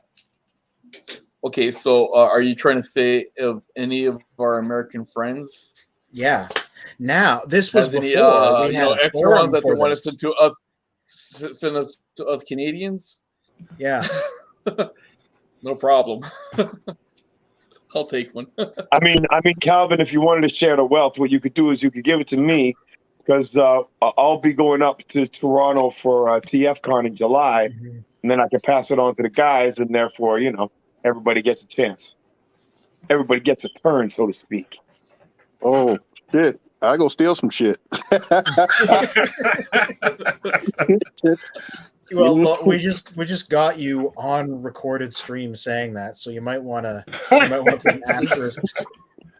Well, because the thing of it is, I do have a pet monkey too, so we go. You know what I mean? Just two partners go hand in hand. I'm just saying. It's like, it wasn't me, it was the monkey. You can't blame me for the monkey's actions. No. Exactly. I say the same thing with my pet Cobra. So your pet what? King Cobra. Like, just because I charm the pet King Cobra doesn't mean that, you should get all that close to it while I'm walking around with him in the store. Right. Yeah, I wouldn't be. And if the Cobra happens to coil around a piece of merchandise and slither up a store with it, like it's not my fault. You go, what? I trained him to do that. That's what D said. Hey, like they say, we're going to digital currency, right? So rights has, I guess, animals has rights, just like we do now. That's why, that's what I was told. I'm just saying, man. Well, everything has rights today, man. Digital currency, so that means animals can go in the store and purchase stuff for us. That'd be sweet. I'm pretty sure someone's. I wasn't sure what the connection was with the digital currency, but now I get it. Is you can send your pet to go buy you something. Then again, everything has rights today. I'm sure there's someone going to be complaining that I'm using this pen right now. So Pepperoni. Don't worry, her rights are protected according to Michael Orlotti. Yeah, and so with digital currency, you're going to be able to send her to the store to actually get you some pepperoni. It'd be like that cat in the commercial. What, you never seen the cat before? Mhm. You know what commercial I'm talking about, right? Where the cat does all the dog stuff. Oh. You see, Calvin knows what I'm talking about. He's like this cat. He's like saving people's life, like like a dog, and retrieving things and all that. And people are like, "Wow, that's amazing!" And the guy's like, "Oh yeah, have a great looking." It was a truck company, right? Like a truck commercial. And the guy's, "No, you're a cat." He goes, "What? You never seen a cat before?" Okay, you know what? You guys kill I quietly. You know what, Calvin? Thank you for backing me up, at least. Cheetah here.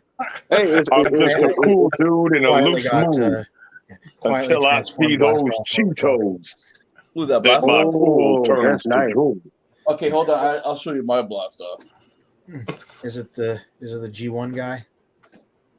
You might like this one because it's G2 colors. Ooh. Oh, that's wow! I love that box. Nice. That is an That looks excellent good. box. Right. Yeah, that back. That is exactly what the backs of the old G2 boxes look like. I adore this packaging. Yeah. So as you can tell, I kept it in the box. Yeah, that's one where I understand because they put so much work into that box. You just you have to at least keep it around, No, that was dope.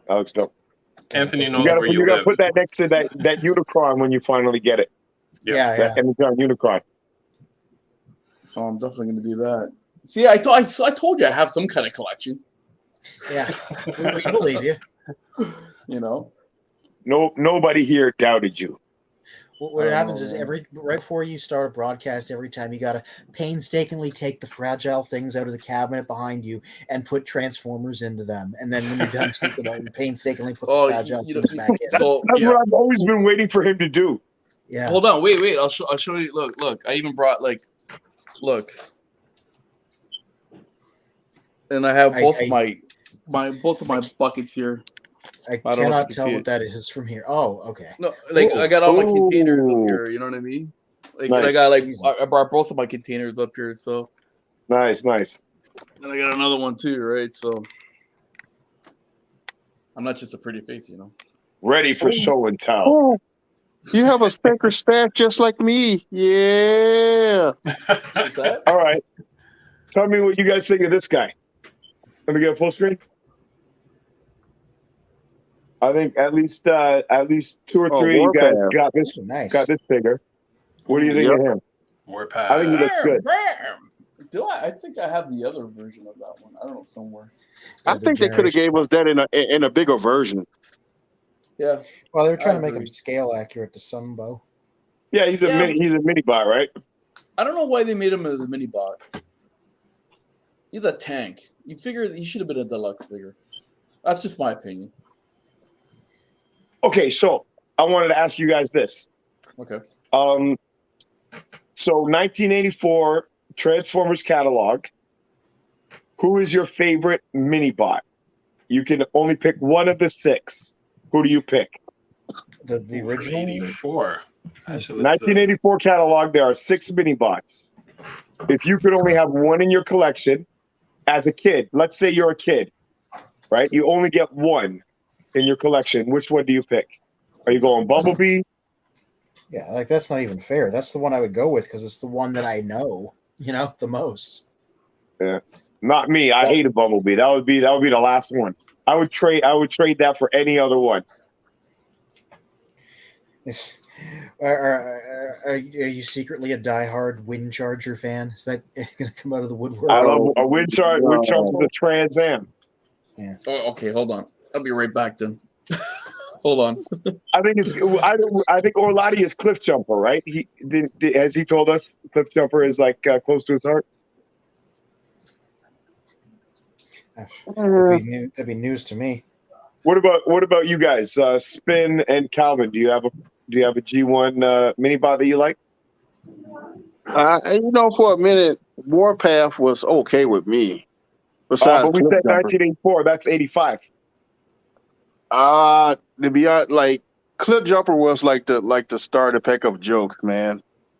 Like, I like him to a certain extent. Like he was a funny little dude. What about Huffer? Huffer was okay. Huffer's pretty good as a truck. Yeah. Gears. But go ahead. Yeah, I can see that too. Gears might be the best one. Yeah, I certainly do always dug the blue and red combination. I think Gears might be like, if we're not talking about the character or anything, we're just saying of those toys, right? Of those 6, I think Gears like definitely between Gears and Wind Charger, you got the articulated legs, right? You could bend at the knee. So that playability and then the bending of the arms and then the head sort of looking like a head as opposed to Brawn. Or actually Brawn, the problem is those arms, right? The funny part is I had all of those. Yeah, of course. I had because they were like $1. I had like 3 of them. So, jeez. but I have this one here. Right. Oh, hey. Okay. Yeah. Right. Nice, easy little 3-step guy. And that was actually my very first. That we've talked about it before on the show. That his alt mode was my very first car. There's this face. That's why I brought this down because I remember you saying that. No, yeah, he's good. He's good. Mm-hmm. He's good. So Wind Charger is the 1984 equivalent of that mold. Mm-hmm. Is the red one. And then my Cliff Jumper. Yeah. The penny racers, right? Yeah, that's right. They were designed to be that. So, Orlati, is that your favorite one? That's my guess. Is that you pick him? Yeah, this is my favorite one. And then I told what's called Spin that I'll show off my power glide, and just like Spin, my fins got broken off too. Yeah. Now when we go to 1985, that's a tough call between those two guys. Calvin, you mentioned Warpath. That tank mode is pretty awesome, but Power Glide's jet mode is a really nice alt mode for a minibot. But I'll take one even further back to 1983. You ready? We are in anticipation. Wow, that's a little bit of cheating here. Go bots! I mean, he is mini. He is a bot. Nice. Right? So I'm gonna cheat. So it's between Turbo and Cliff Jumper. Those are my 2 favorites. All right, listen. I talk trash about GoBots all the time, but let me say one thing about that figure that you're holding right there. Turbo? If we could delete Wheelie from the canon of Transformers and replace them with that figure you're holding in your hand, I'd be fine with that, because Wheelie is the most trash G1 figure that was ever made. Okay, yeah, no argument there. Yeah, that is true. Right, like literally any GoBot is better than that Transformer. I want to see a fictional depiction of him in something that leans into how horrifying his toy robot mode looks, with his like weird wrinkled face that's too low and his big hunchbacked arms. Right. Like it's frightening. I want to see something do him as like a horror character. And his transformation is literally like a peekaboo. Yeah. Damn. Well, He said things turbo. see, even Yeah, that was Toy the Warp. turbo. Yeah. See, even Toy Warp likes it as well too. Can't go wrong So with turbo. Calvin, did you pick a mini bot before we go on to the regular size cars? Yeah. Who was your guy? Said Cliff Jumper, then Oh yeah. a Warpath. Oh yeah. Okay. All right, guys. So now, no, what car do you pick? So we know Spinster is going to say Jazz. Oh yeah. Orlati, do we know Orlati? Oh yeah, Orlati's going to say Ironhide. Good question. You know what? So I actually who's really your like favorite? Hound as the toy. Yeah, Hound is because great. Hound was really good. Yep. So would you say that's your favorite? Would you pick him over Jazz in like one of those cars? I would almost take Hound over Jazz. Yeah. The only thing I didn't like about Hound was his arms. Yes. I didn't like those little stubby arms. My favorite, hands down, is my first, which was Sunstreaker. Yeah. And Sunstreaker, they all look amazing in alt mode, but Sunstreaker has that face that you guys talked about. The face sculpt is really good. Yeah, really unique looking. Yeah, and he's got those really well articulated arms, and that Pretty gives boy. it like a lot of playability over some of the other guys I felt. Yeah. That's a pretty boy of Transformers, right?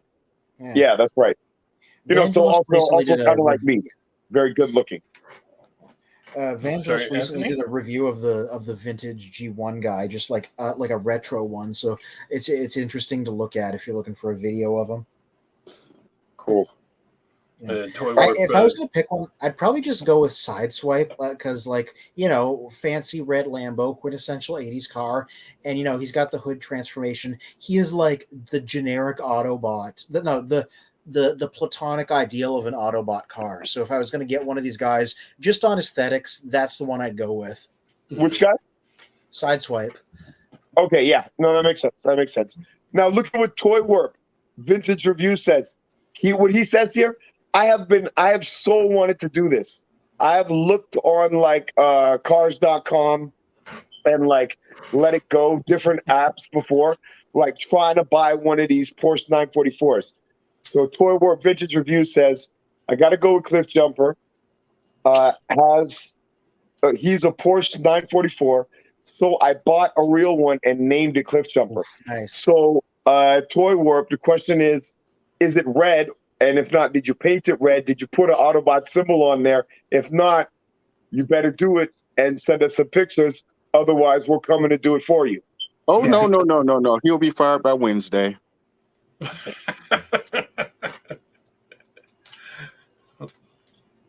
Yeah. And you know what's so cool about that is that it's a Porsche, but the 944 is actually an affordable Porsche. It is. It's the only Porsche you could actually buy with a regular car budget. The thing is, I've been looking for a 1984 911 turbo Porsche, and they're hard to find. Yeah, and that's expensive. You got to come into the States, man. We got a Porsche dealership right over here. See, look what Calvin's saying. See, over here, you're looking. Do you have a half price hookup over there, Calvin? Yeah, it depends on the people who I know. All right. Well. Glad to have you on the show, my friend.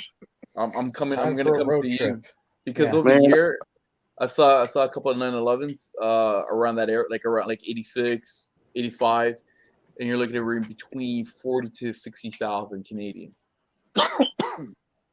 Yeah, it's crazy. Classic. Yeah. So the crazy thing is they were so much cheaper 10 years ago. They've all gone up in price. Yeah, because of COVID, right? This whole pandemic. That's why. Scams. Every used car right now that you buy is gone up $10,000. Boy, it's like buying a new car without warranty. Glad I got mine before the pandemic. So did everybody pick? Did everybody pick their Autobot car? Yeah, Well, Toy Review says that his was factory red, and yes, small Autobot stuff on him as well. That is so And- dope. And he picked him up for $900. $900. What a Oh, win! Was it at least I a fixed told you. order? Like literally, that's the price of like the auto converting Optimus Prime. Yeah. Like you Yeah. added a life size Transformer to your collection for $900. Like well done, albeit non-transforming, but you know people have those in their collections. He gets a promotion by Wednesday. Bam! So Exactly. my pick There for we the go. Autobot vehicles, I got two that I liked, and since I showed the Wheeljack one, I'm going to show my original one. Oh yeah. Now that's a nice thing Yeah. because like that's another one they don't have the tooling for anymore, so he's My- never my- been reissued. Yeah, I lost the Mhm. piece here, and then the little wing things that he has. Mm-hmm. So there's his head. So I got that one, and then the other one because I like SUVs. That I think that those two were some of the most fragile I think in the line. Yeah. Wow. Yes, yeah, the Trailbreaker and the Hoist. Yeah. Mirage was notorious for that too. He had a breakable Oh, the waist. head. It's like As well as Wheeljack. Like Wheeljack, those wings that you said broke off, everybody's broke off. Yeah. remember I was telling you about the pin? Yeah. Oh, Look what I had to do. Is that a twist tie? No, it's I got a what's called a paper clip. oh, Nice. Right, so that's what I'm saying. So these are the two that these are my two favorite cars to be honest. Yeah. with you. Yeah, that alt mode is so good. You know, like all those alt modes are good, but like what I love about that Trailbreaker is that the whole hood is die cast, right? Mhm. But Yeah, basically right. the whole truck frame is die cast, isn't it? Yep, But it's standing him up in robot mode. Like I just it's hard. like it just so delicate. Like I almost didn't really like him as a as a character for the shelf. I feel like I need to go grab the But the truck is nice. modern versions of my Yes. picks. Um, Since I don't have the G1 guys. Is that vacuum? You got the vacuum one? Oh Or no, that's regular recipe. this is the It's regular. this is the Kingdom figure. It just Yeah, looks it's regular like a regular masterpiece. piece. It's regular piece you have. Yeah. Kentucky Fried Main Street. Hey, this ain't no KFC. oh, damn. that's some figure looking good there. Keith, Murder Prime coming for you. Oh, did I say finger licking, or I should say that's some figure looking good. There Figure. we go. Figure. Figure Yeah. Figure looking licking. good. I ain't go. liking these. But I still actually like Cliff Jumper in his prime mode. Yeah. That's what I I've like. always heard that's a real good figure. It is. Calvin, did you pick a G1 car? 84? No, I haven't. Which one you like? Do you have a preference? Hey, I like you like. Give me that cliff jumper. You don't need it. Yeah. And the reason why I That does like look it, good. and the reason That why I does like look you see the horns? Yep. Yeah. We smell what the Rock is cooking. Yeah. Yep. He can actually maul some out with those bad boys. Yeah. The transformation's not bad either too. Mm-hmm. Is it a Mustang? What is the vehicle? What's That's a a Charger. fake car? No, it's really a Charger. Like it's based on the Charger. Yeah, Charger. Yeah. Ooh. Because you have All right, the Calvin, you Camaro picking a car? and the Charger. Sunstreaker. Good I like the man. pretty boy. Sunspeaker, the best. All right, in the last category, do you pick the Optimus Prime. trailer? Do you pick roller, or do you pick the cab? Who's not going to pick the cab? Well, all three are like I like the sentient roller. robots in themselves, right? They can move around on their own, so you might want to take roller. He can go into smaller places. Yep. I take Roller. Yeah. Because there's that one episode that everybody was like cheering on for Rover. That was good, right? And the problem with the cab is like everywhere it goes, it's always like boasting about its name. Whereas the trailer, like it just does its job, and then it's unseen. Yeah, this I guy don't is know. always like, "Do you remember my name? Let me tell you my name. I haven't said my name in 30 minutes. I am Optimus Prime." I don't know. I find the trailer like just ghosts people a lot. That's true. That's true. But Never like, around. he like may you not see it and then always you be turn there around when like, you where'd it look. go? You know? He's always there when you need him. Yeah, but still, man. But then you turn around, like it's gone. Like, what the hell, man? Yeah, Like, he yeah. ghosts But have you people, ever like, seen Optimus Prime transform into truck mode and then be like, "Oh man, I can't find my trailer"? It's always right there. Right. well, it is dependable. Then there's this Uh-oh. guy. Oh, That looks good. That looks good. Oh yeah, that's a good quality. Mhm. They don't make them like how they used to. Yeah, like I bet that guy's like still in perfect condition. You know, and we can literally say that. I have the. I haven't unboxed it yet, but I have the. I've got a bunch of different Huffer figures, but the most recent one I got is the Fans Toys Huff. I think he's called. What's the So appeal? Okay, so let me ask you guys a question. What is the appeal of Huffer? you got to have a whiner. You need one whiner on your team, right? Yeah, he's a whiner. He's a good-looking orange truck. He can pull Optimus's cab. That's it. Yeah. You're basically you're like basically the Huffer of Children of Primus. I haven't whined yet. Oh, you Yeah. do a fair bit of whining. I have coffee, but I haven't whined. Oh. Oh, The night is still young, my friend. You'll have a glass of wine. We'll light Well- some candles. We'll have some wine. We'll set the mood. It will be fine. I forgot the cheese. Strictly because I had They this. got the cheese. A There little we go. pepperoni. She asked Sorry. for the salami. Okay, so pepperoni after the salami. All right. Okay. What did you I'm say gonna about my let D touch. cat? I'm gonna let D touch that one. That's what she said. It's all So right. as we skip over to the 1985 line of Autobot toys, I'm going that to we let have up Dee on the touch screen. that one. Well, Wait a minute. Are you telling me Ironhide came out in '85? It didn't come out in '84? No, Yeah, he he's came out in in 84. 84. This is they- all. I Yeah. recall that. Well, back in the day, these things would be on shelves for multiple years, so you'd still get the last year's stuff showing up in catalogs and things. It didn't really work like it does today. Yeah, they still were selling that figure the next year. yeah. That's crazy. I didn't realize Just that. like today. Well, I have that Jetfire, so I'm gonna go with Jetfire. With the remotes. I actually like that figure. When that figure came out, I was like, I gotta have that. I The don't know how obvious, many bottles. the obvious question on this catalog Hold on. is Let me finish. which of these two guys? Hold on. Let me finish my rant there about Jetfire. Oh, we'll go to You know how many Jetfire after. bottles- We always talk about Jetfire. No. You know how many We gotta bottles talk I about these collect? guys. Don't worry about those guys. They jump around. What's it called?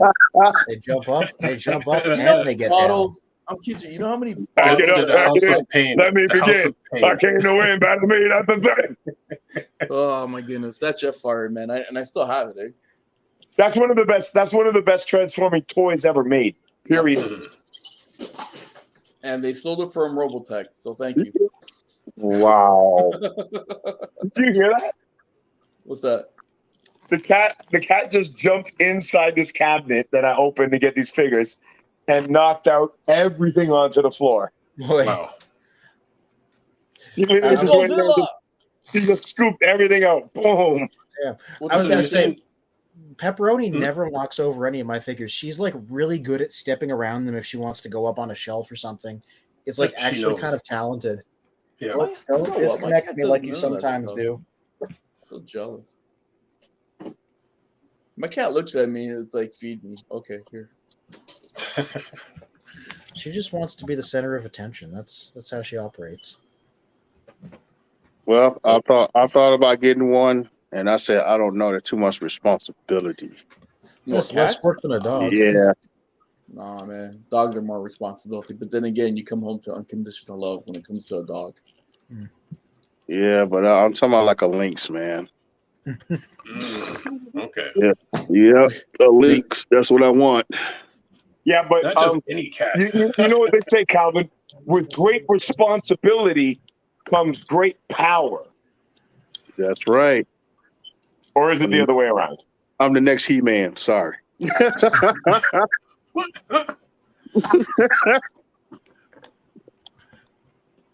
call me from. Man and the masters of the universe. Like, this motherfucker got a goddamn lynx. What the fuck's going on? Yeah. And are you going to call a Snarf? No. I just call him Lynxor. You know what, Calvin? You know what a serval is? Yes, I do. I want to get a serval, and I got peoples in Senegal, and that's where they're from. Hey, I'm just let you know, you gonna pay some thousands.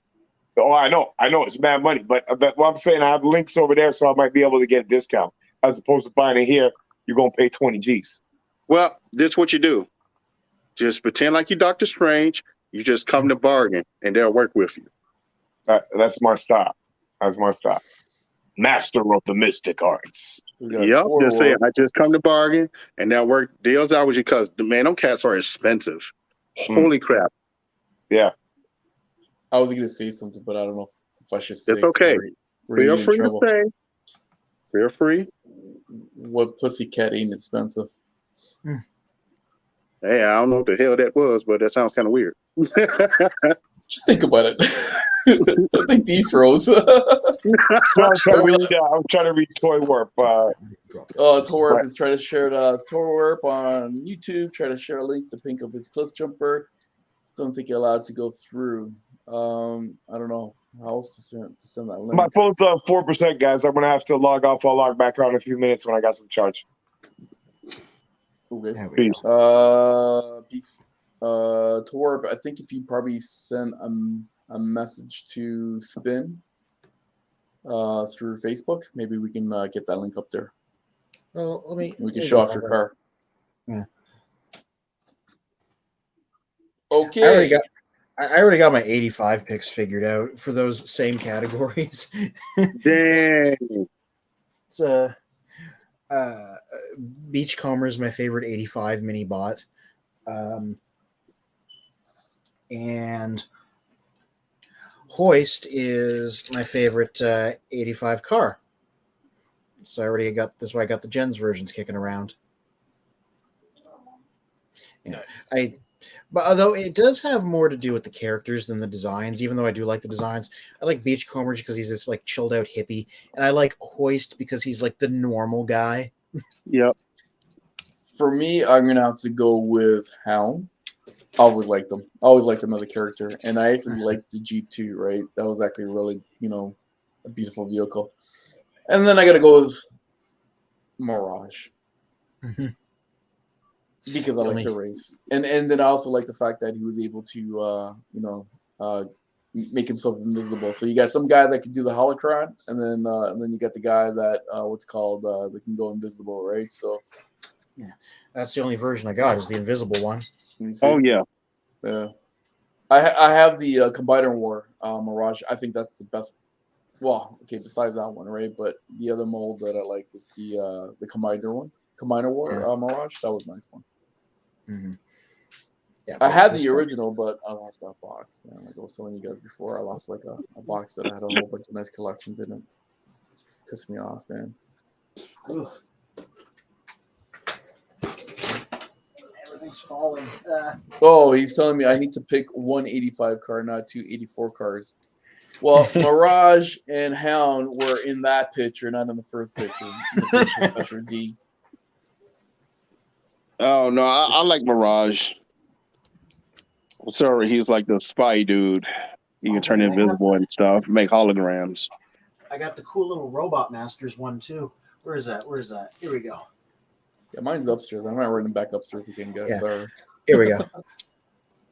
This guy was a flip changer, so like he's like a little basic size version, and you just put his arms down and you just flip the thing, and he just really quickly changes back into his Formula One race car mode. Oh, That was pretty cool.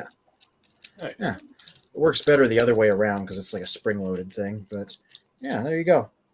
And I actually like the colors too. Eh? You see the blue and white. Yeah.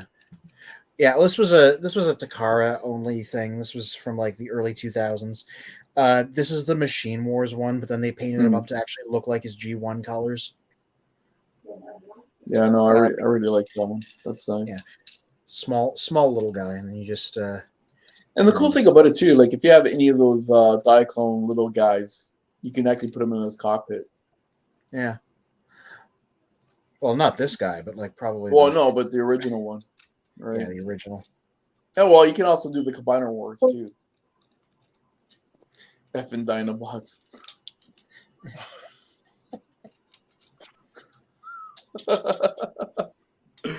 Wait, what's going on? Look, no, D's making these comments. He's like, you guys. Hey, I picked an 85 car. It's them who's picking 84 guys. Why is he yelling? you guys cannot pick Mirage as an 85 car. You can only have 5 options. He's yelling. I need a safe spot. Or a safe I need a space, safe space. Help me, please. I know, eh? It's so biased, that question. Or that answer, or that comment. Hey guys, guess who I would take a wild guess about who I'd pick for an 86 car. For 86? Yeah. Spin out?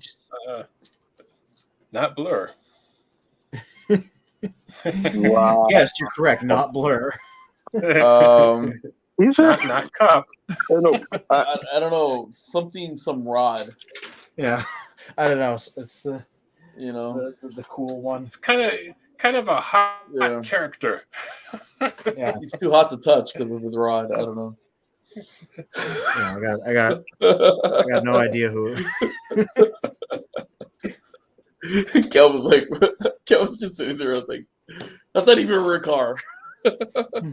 So I bet you got the legacy one, didn't you? Or you got the regular one for Cybertron, the little small one, the core class?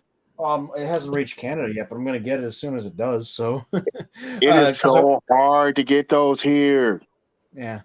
Well, hopefully it'll get easier as time goes on. That's why it's already getting reissued again in Legacy, as opposed to just the Kingdom one. Okay, so let me ask you guys a question. So, in 2010, when the Generations came out, right? Yeah. And I thought they were really cool figures. That's why I started my collection again. What do you guys prefer? The 2010 versions of Transformers or these Kingdom Siege Transformers that have been coming out? A lot of people have a lot of opinions on that. I prefer the new ones that they're doing, but it's always for very specific reasons. I've heard a lot of great arguments for the 2010 ones. I like the new ones because they're more accurate to the source material generally. They're a bit more posable. Like now, ankles and wrists are standard across the board. I think they're pretty well constructed. My collection is mostly those now. I still have a few 2010s era guys. They're great too, but I just prefer the new ones. What about you, Calvin? Oh boy. Oh, y'all do like the new ones. I do have the Generations tracks, and he is a good figure. Yeah, thank you.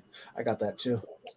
So I'm gonna say like half that generation to this generation is kind of close to the G1 to accuracy. The whole layout of that's why I'm collecting them, because they are awesome figures, man. I'm not complaining. See, for me, I don't know. Like, I kind of like more of the 2010 because it's like when I look at this Wheeljack, Right. I don't stupid light again. And then you look at this Wheeljack, it's like pretty close, man. Yeah. Yep. There was sort of an aesthetic shift. Like the 2010 era stuff, like that Wheeljack there, like he's not trying to literally be the same design. Right. He's like a slight spin on it. No, yeah. Go ahead. Sorry, finish your thought there. Sorry. Whereas the new ones are specifically trying to be the Sunbow character models, at least in robot mode. So there's like slightly different goals between the two different eras. So it's like, do you like the new spins? Do you like the accuracy? Like it depends, right? See, the thing I like the old 2010 stuff because that for me I thought that was pretty accurate to the cartoons. The Mhm. only thing that I like about, like, for example, the Kingdom, let's just say the Optimus Prime, versus the like this was the Optimus Prime that came out at the time, right? Yeah. So obviously GT1. I'm gonna like the King. Yeah, so obviously I'm gonna like the Kingdom because that's too accurate, and not just Mhm. only that, it's almost, I would dare to say, almost MP-ish level, right? Mhm. Not that I'm trying to take away anything from MPs, right? That's what I do like about the Kingdoms or the new ones that came out. But I don't know, man. The 2010 Transformers, that when they were coming out, I was like, you know what? Damn, they look they look really, really sweet. It's like even even when they did some of the redesigns, for example, like Springer. Mhm. Oh yeah, like I used to have that figure. That was a good version of Springer, even if it was like a stylized one. Yeah, and even his transformation as well too. Yeah, that's because he started out as Pterodive, an unrelated character, or no, not Pterodive, Tomahawk. Oh, Tomahawk. Okay, yeah, that's right. Of the movie, the Yeah, from the Transformer movie line. Yeah. And They so gave him a new head and a fancy sword and a new color scheme, and it worked very well. it did. It really did. So it's like, I don't know. Like for me, it's like if I had to lean, it'd be like 2010, 2000, the newer version. I'd be a little bit over here on this side, on the 2010, because that's in the first. I'm trying to see if I can find it here. And the first vehicle that really caught my eye was Jazz. Mhm. Jazz Oh yeah, was beautiful. That was like, I'm trying to see if I can find it. You got the Generations one? yeah. Let me get my Studio Series one. Oh, here it is. Look how nice that is, man. Yeah. Well, I gotta say though, so I had that figure. Out of the box, transforming him, I was not a big fan of him because his torso doesn't want to peg in; it's very loose. So nowadays, I got the Studio Series one here. Yep. And Here we go. it holds together way better. So this isn't even a design thing; it's just a construction thing. I just in hand, yeah. See, when I saw this Jazz, I was like, Jesus Murphy. Yeah, it is like, a nice looking car. And I was like, that really got me. And I was like, I gotta get this. And this is actually what started off my collection because I've always loved Jazz, right? Yeah, you like Jazz? I love Jazz. Let's go back to over here. Okay, here we go. So yeah, the 2010 line, that's what got me pumped up again. But I have to, I'm gonna give Kingdom credit. Don't get me wrong, right? Oh, did you guys see that video that I sent in the in our message? The Megatron. I didn't have time to look at it. I was. Well, let me. Go ahead. Well, what was it? Just walk us through it. Oh my goodness! The Bumblebee one, yeah. The Megatron, Megatron. It's a third party.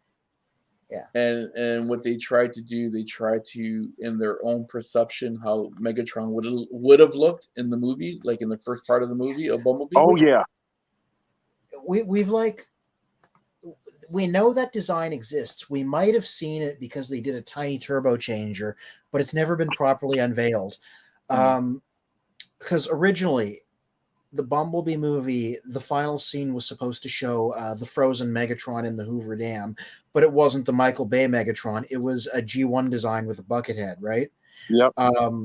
But we've never actually seen what it looks like because they never properly released that scene. We only know about it because people who were at preview, test screenings early on saw it. And we know they're telling the truth now because a bunch of other stuff that they saw like later came out as deleted scenes. So we're like, yeah, all this other stuff was right. So this is probably true too.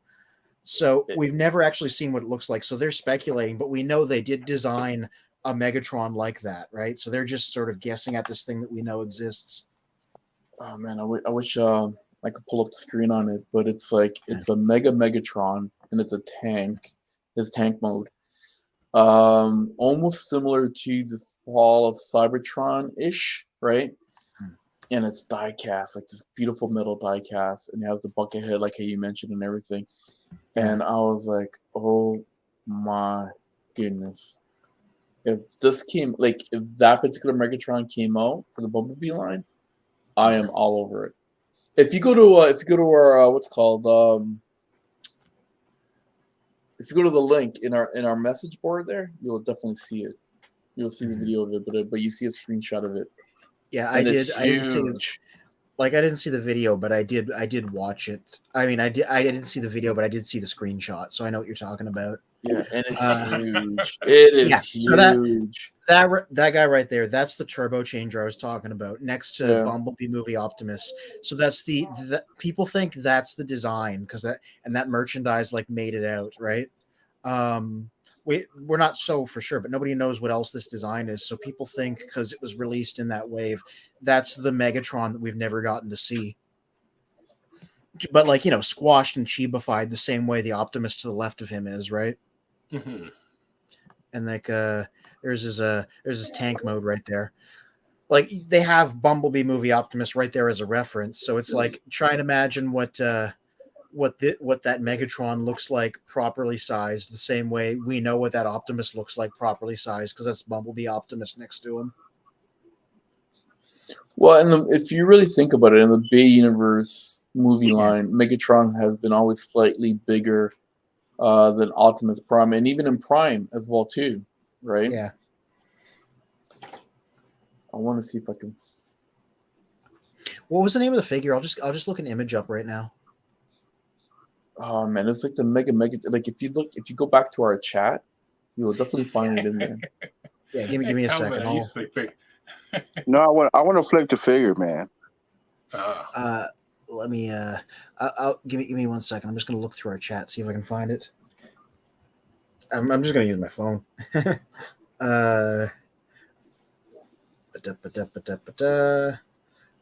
he is. MT-01 Mega Tank.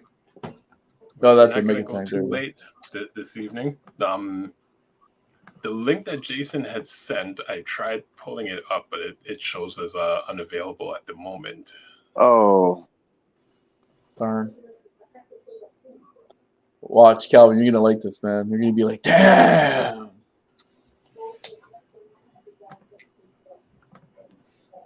You just go to the TF source page. Oh, come on. Check your browser before accessing the chief so I can see all your information. Mm-hmm. Look at that. Yeah. Look at that. He's gonna be in Kingdom. He's gonna be in Kingdom. Don't even worry about it. Only for $199? Wow, I'm gonna pick that up. Well, that's American. Oh shit! No, so that's like you're not picking that up. It costs $6,000. Look at that, man. Just like if you could blow it up a little bit more. Oh my goodness. He turns into the gun or the tank? He turns into. I think he changes into the tank. Yes, this isn't a good one. It doesn't have pictures of his alternate mode. Let me just. Here we go. This shows all of his stuff. Look at that. Ooh. If you know what, maybe we should put Calvin in our chat group. What's it called Spin, and so you can see that video. Okay. Because the video actually does justice to this figure, man. Yeah. Look at that. I'm sold.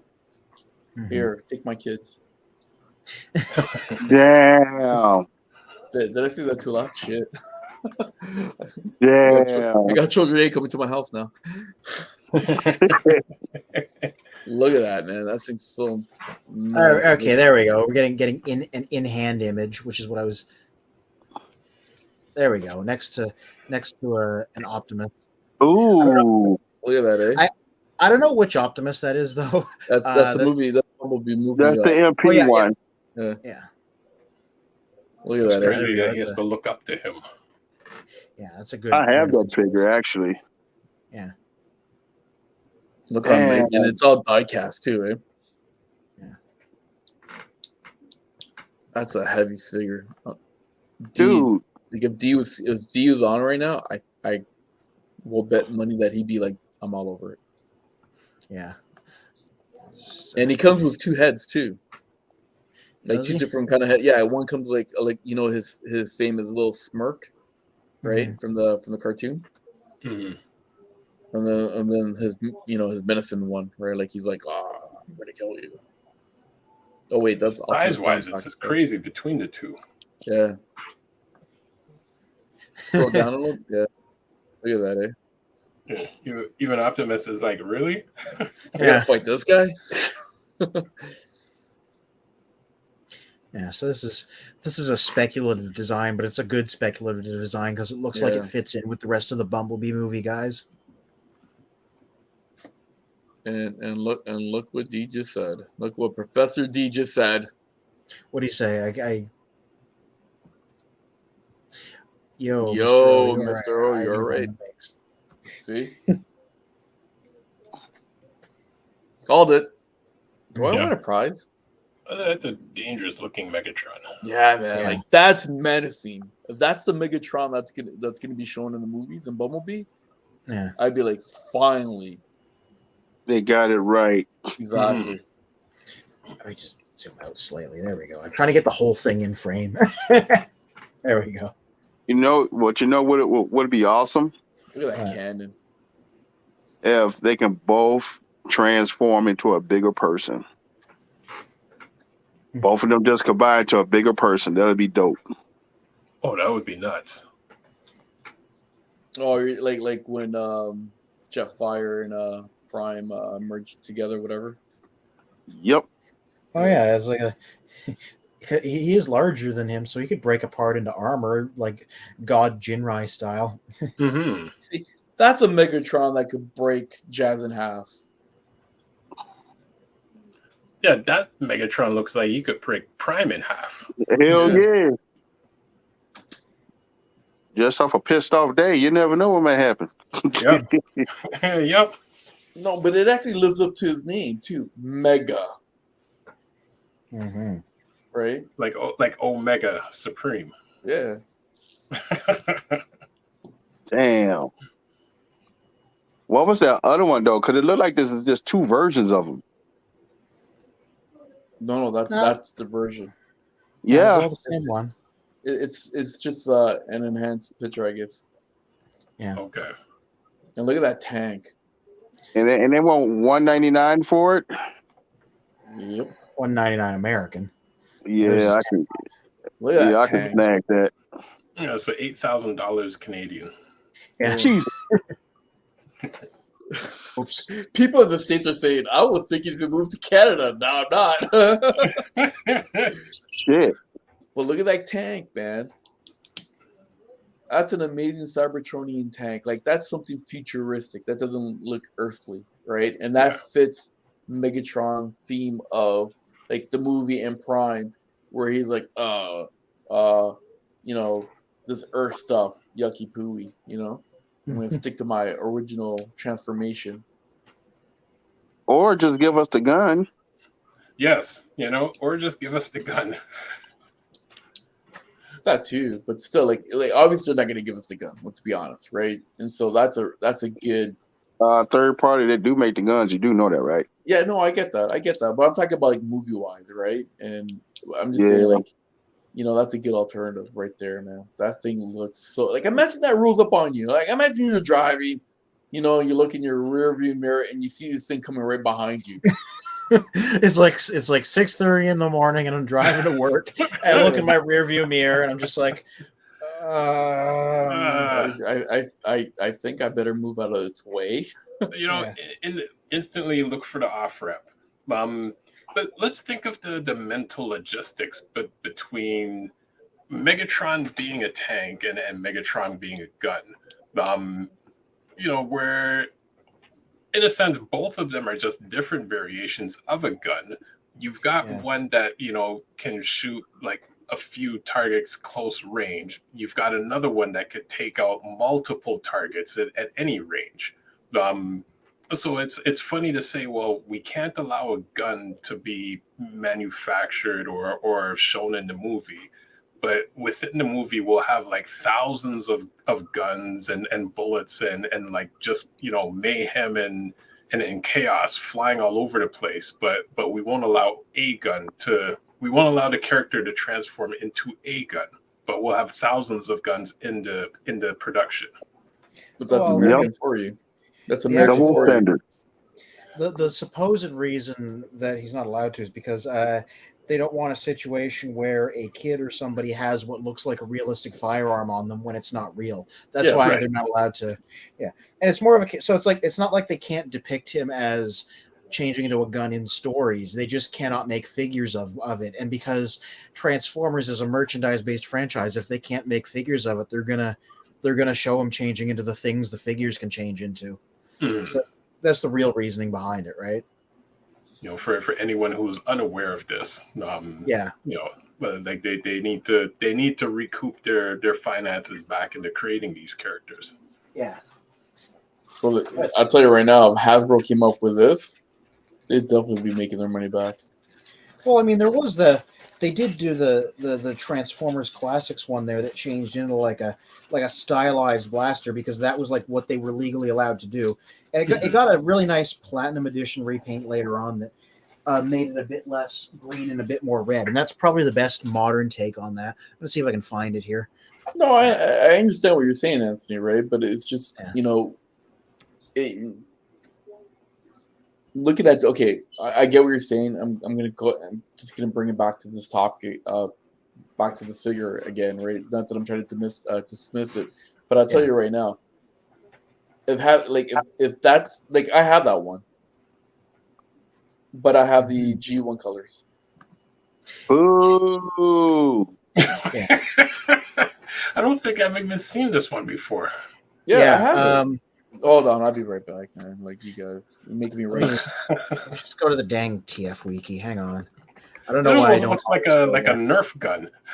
Yeah, it was specifically. So here's I guess an important thing to mention too is they don't have these restrictions in Japan. That's how they're allowed to have Right.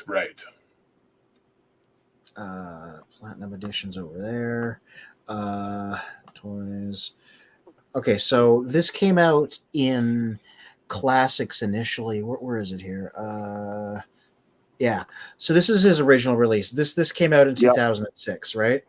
And he changed. And so this was they specifically said we wanted to make a gun Megatron for Classics. This is what we're allowed to do. He's got to be like fancy and stylized. He's got to have bright colors, right? Boo. Well, yeah, they were like, this is the best we can do. So then, what is it always? Yeah. So then he got repainted in Japan because they were allowed to make him like dark colors. Come on. Uh-oh. Yeah, it's just freezing again because whenever I change the size, it like loses its mind for a little bit. Okay, you guys ready? Yeah, bring them up for a second. Yeah, I was gonna say this is the next one in the series because they put him out in Japan where he's allowed to be not crazy colored. So yeah, they did a G1 colors version of it. It's still a crazy laser gun, but it looks like proper Megatron colors. Yeah, that's why I purposely got this, right? Yeah. And then if you look at the back, here it is. Yeah. Here it is. The only shit part is the backpack, right? Here's but at the end of the day, because when I saw the G1 colors on this, and the Optimus Prime that's opposite to it as well too, right? I actually want to get that. I want to get that one. See, I'm happy that I skipped that because I want. I want the real deal stuff that's cost $250. And What, the reissue one? yeah. Yeah. So See, there you go. yeah. So this is the Yep. one that Orlotti just took out, and then they did this one that was a little bit more silver, also in Japan because they're allowed to do that. And then he got his platinum release in the U.S. where they tried to make him more G1, but they had to make him really red and give him orange tips. So like he's got to look like this in America. If you want like a gray gun, you got to go to Japan basically. But you want to know something? The only thing that I would say about this figure, if you were able to remove, the shell, the kibble that he had, or the backpack, whatever you want to call it, right? If you were able to remove that, then the figure itself it's a really good figure, I think. Yeah. Right. And if you look at the this is what I was talking about, the Optimus Prime one. I don't know if you can see that. Henkei Optimus. It's a good one. Right. Yeah, that's actually really good. And then you have the Bumblebee, right? The Grimlock. Mirage, the Starscream. And the funny thing is that, do I have the Starscream? It's the same version of the Starscream. Yeah. Oh, okay. I know my little piece here got ripped, which is really, if you look at it right here, gee, does that mold look kind of familiar, doesn't it? Yeah. It is just the Earthrise one, but smaller. Yeah. And that's why I got that knockoff. Remember the other, like last week when I showed off the knockoff Skywarp? And that's the reason why I got it. Because the original Skywarp one, and now I'm glad that you're showing this figure. Go back to Optimus Prime. Yeah, I just accidentally clicked around. Okay. Yeah, so if you go to this, okay, so the Skywarp for that line, if I wanted to complete the Seekers, I would have had to buy the Skywarp, and it comes in a package with what's called with Ultra Magnus that looks like this Optimus Prime, but in Ultra Magnus, but he's all white with the blue. Mm-hmm. If you recall, in that box set. So that's why I just got the knockoff one, which is exact same. Yeah, I could probably. But that's a nice Prime too. That's a really nice Prime. Yeah, where'd he go? There he is. Yeah. I'm just trying to find the Magnus you're talking about. Yeah, I remember seeing that Magnus at one point. There he is. Yeah. There he is. Yep. See? Yep. And he comes in the box. I think the box set, if you go scroll down a little bit, I think that box set's in there. Yeah, well, it just says right here he was released in a pack with Skywarp. Yeah. Because they were reverse this set. Yeah. Ooh. Yeah, this is the old deluxe one. Yeah. And that's why I got the knockoff one, because for me to find that box set, it was very hard. And if I did come across for it, they were asking about at least $400. Jeez. Wow. And exactly. And I was like, yeah, $400. Well, I don't. It was funny because it was sort of a casualty of early third-party stuff, because one of the very first third-party things was armor for that Ultra Magnus to turn him into his proper like G1 armored form, right? Famous projects, whatever it's called, City Commander. That's right. I was about to say that. Yeah. Yeah, so that made that box set become really expensive because that armor came out a few years later, and suddenly everybody wanted to go back and get that set. Wow. Yeah. But look at that Skywarp. Yeah. Pretty nice. Yeah, so this guy just got caught in the crossfire because people were after the other half of that box, right? Damn. But you know what? That Skywarp is still nice regardless, because even back in the day, Skywarp was hard to find, right? As a G1 collector, because everybody wanted, and they didn't do mass production on that, right? Yeah, I'd say the only thing I'd change on that Skywarp is the length of the cannons, like just make them a bit shorter. Yeah, and hey, that's what the Earthrise one did. I don't know. I like it big.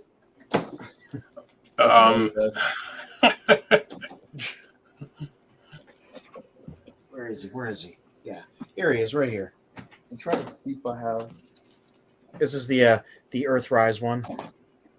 It's just like as discussed. It's the same basic idea. Blown up. He's got ankle tilts. He's got a screaming face. He's got regular size guns.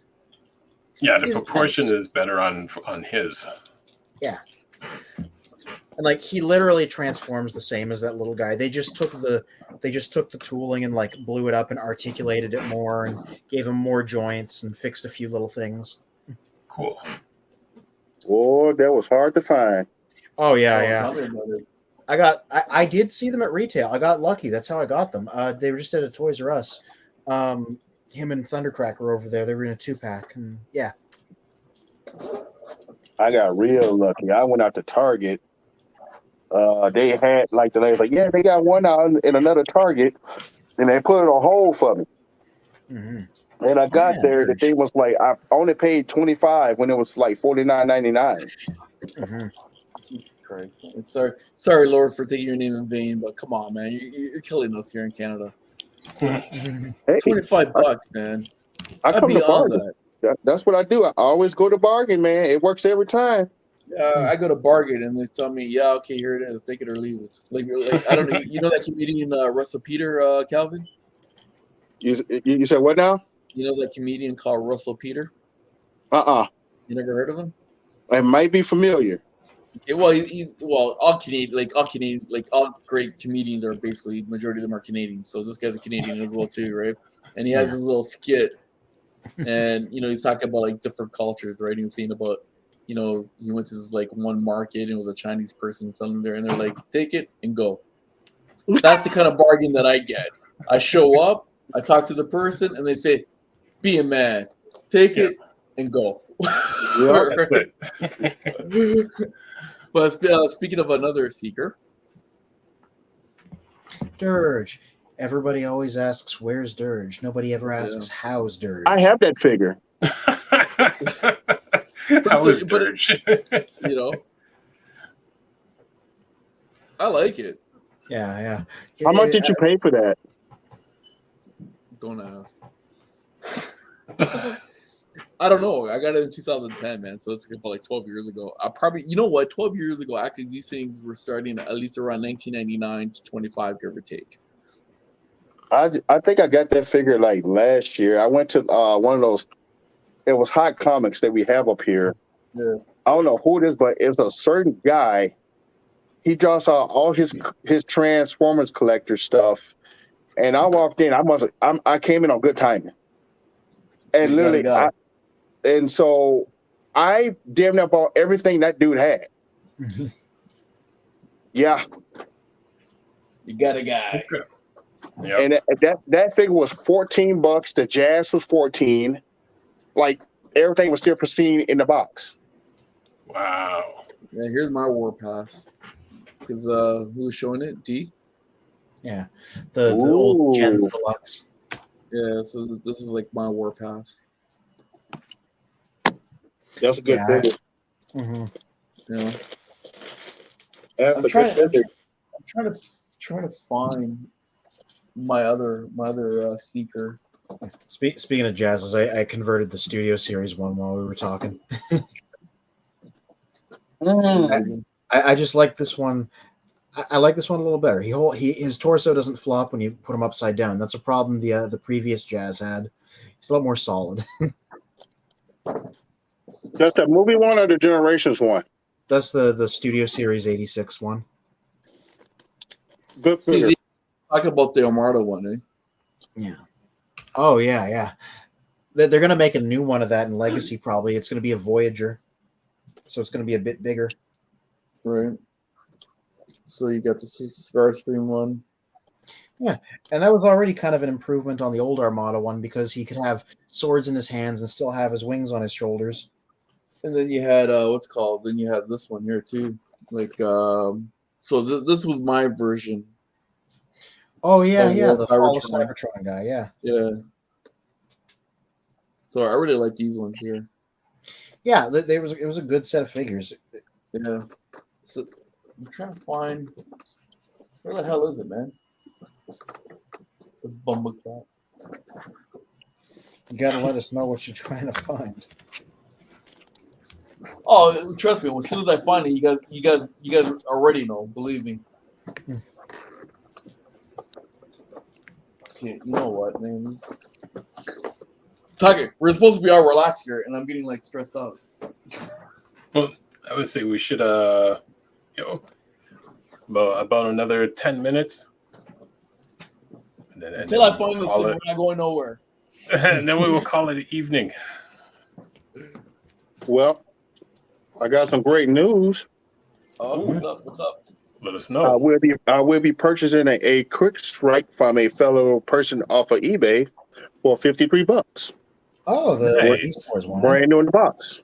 Oh, Nice. Okay. Yeah, let us see that for when is that? For this week coming? I should be able to get it like in another 2 weeks. Okay. But they do offer me a sweet deal on it. And I said, okay, quick strike, the Beast Wars Neo one? Oh, I take that. Mm-hmm. So that's why I was saying I'm going back to collecting those figures. Because some odd reason it keeps taking me back to Beast Wars Neo to get the rest of the figures so I can end up keeping that in a collection of his own. And then I guess he had God Neptune as well. Oh, wow.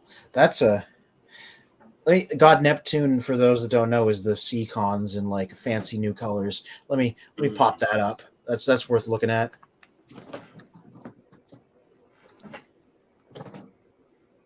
See, I wish that they did that in the Legacy line as a Titan figure. Yeah. There he is. Yeah, there he is. So yeah, they took Piranacon. Doesn't have an autolator. They omitted him, and they gave them all new names and identities and released them in Japan's Beast Wars the second line. Mm-hmm. Yeah. So you're talking about like this one, like the vintage one. That's what the guys got, right? Yep. Damn, Nice. Because like they did when they did the new Seacons, they did make a new version of him for Generation Selects over in Japan, like out of the Combiner Wars ones. Yep. Yeah, which was also really nice looking. But there's a certain je ne sais quoi to the original one and all of his like blocky G1 glory. Yes. Like I was just going to say between the two, like I'm stuck between. I'm more drawn towards the G1. Just because I remember when they originally came out, I'm like, this is just a menacing-looking character. Yeah. I like the like proportions of this one better, whether he's got like the big head and like the stumpy arms. Like it makes him look more it doesn't always work, but it really works for him, I think. Yeah. Yeah, no, I definitely like the proportion because every time when I see a combiner, like the arms are so long, they're like gorilla arms. Mm-hmm. You know what I mean? Like he's basically touching the ground, and then like you got like stubby legs, right, and a small little itty bitty waist, right? So it's like this actually looks pretty good. Yeah. Like I said, if they really want to give us something, surprise us with these right here. Yeah. Surprise us with this. I guarantee their profits will go up so high because these figures right here, you never see these again. Right. Mm-hmm. It, like literally, like I'm just like even like Predaking. We never got a new one to Combiner Wars. Mm-hmm. Yep. Or the part of the primes. Yep. But no, if they come up with like there's a third party Predaking that I definitely want to get, right? But it's so expensive. Oh, but the figures are huge. Did you see those? Yeah, oh, yeah. That's the thing. But I want it. That's the problem. Like there's yeah, that's the issue with me. I'm terrible. Well, here I'm gonna finish off my Seekers. Ooh, yeah, Thundercracker. That was a good version of him. Yeah. So this is the reason why, like, how we were talking about before about like, do I want to get like, for example, the Kingdom Siege Seekers? You know what I mean? Like, do I really want to get that when I have these ones? Mm-hmm. You know what I mean? Hold on, I'm not done yet, Mikey. And then we got Mr. Ramjet himself. Oh yeah, and he only got a 2006 figure, so he's kind of hard to find. Yeah, this guy. I got the bigger version of him. Nice. Yeah, so I was very, very happy to get this. And then, where is he? I just had them. What do we have? Oh, and then here, I'll just throw on this one for now. Terror Dive. Oh, Okay. Right. Yeah, yeah. Oh, hey, I got the depth charge one that FunPub did of that guy. Where is he Yeah. here? Yeah. And This is then- the only BotCon guy I have because they made way too much of him, so he's like really cheap on the aftermarket. Well, you want to know something funny? What? They have the exact same model like that or close to it in the movie line, Bayverse one. Yeah. Well, no, yeah, because Terradive came first, which was the guy you had, and then they did this guy up as Beast Wars Depth Charge for one of the for the Collectors Club as the subscription as the free figure for when you subscribe, and then they made more of him to sell at one of their bot cons because David Sobolov, his voice actor, was there. So they thought, buy another one, get it signed. Nobody bought them. They're just all over the aftermarket. So you can get this guy for a good price, and there's nothing wrong with it because it's a good looking color scheme. It's a good looking figure. That's embarrassing. You get the voice actor there, nobody bought anything. It's just that I think the impression at the time was everybody that was showing up there already had him because he came with the subscription, right? So people just didn't want to buy a second one. If they wanted to get it signed, they'd be like, well, I got one here already. Right. Okay. So now I'm going to finish off with my last Seeker. Is everybody ready? Uh-oh. Mm-hmm. Okay. Blow me up, Mikey. Shot. Yep. So everybody grab your glass, do a shot. Thrust. Right? Yep. Always a thrust. So that's what I'm saying. So going back to what I was saying before, and this is the reason why I was, I brought up that topic that's why I brought up that question. Do you really want to buy the same thing over and over and over and over again? And that's one of the reasons why I was so hesitate. I'm on the scales, right? Of buying the Kingdom, what's called Secrets because they look nice. But then again, I'm saying to myself, but I got it already. It's just a little bit smaller. That's it, right? Mm-hmm. Yeah.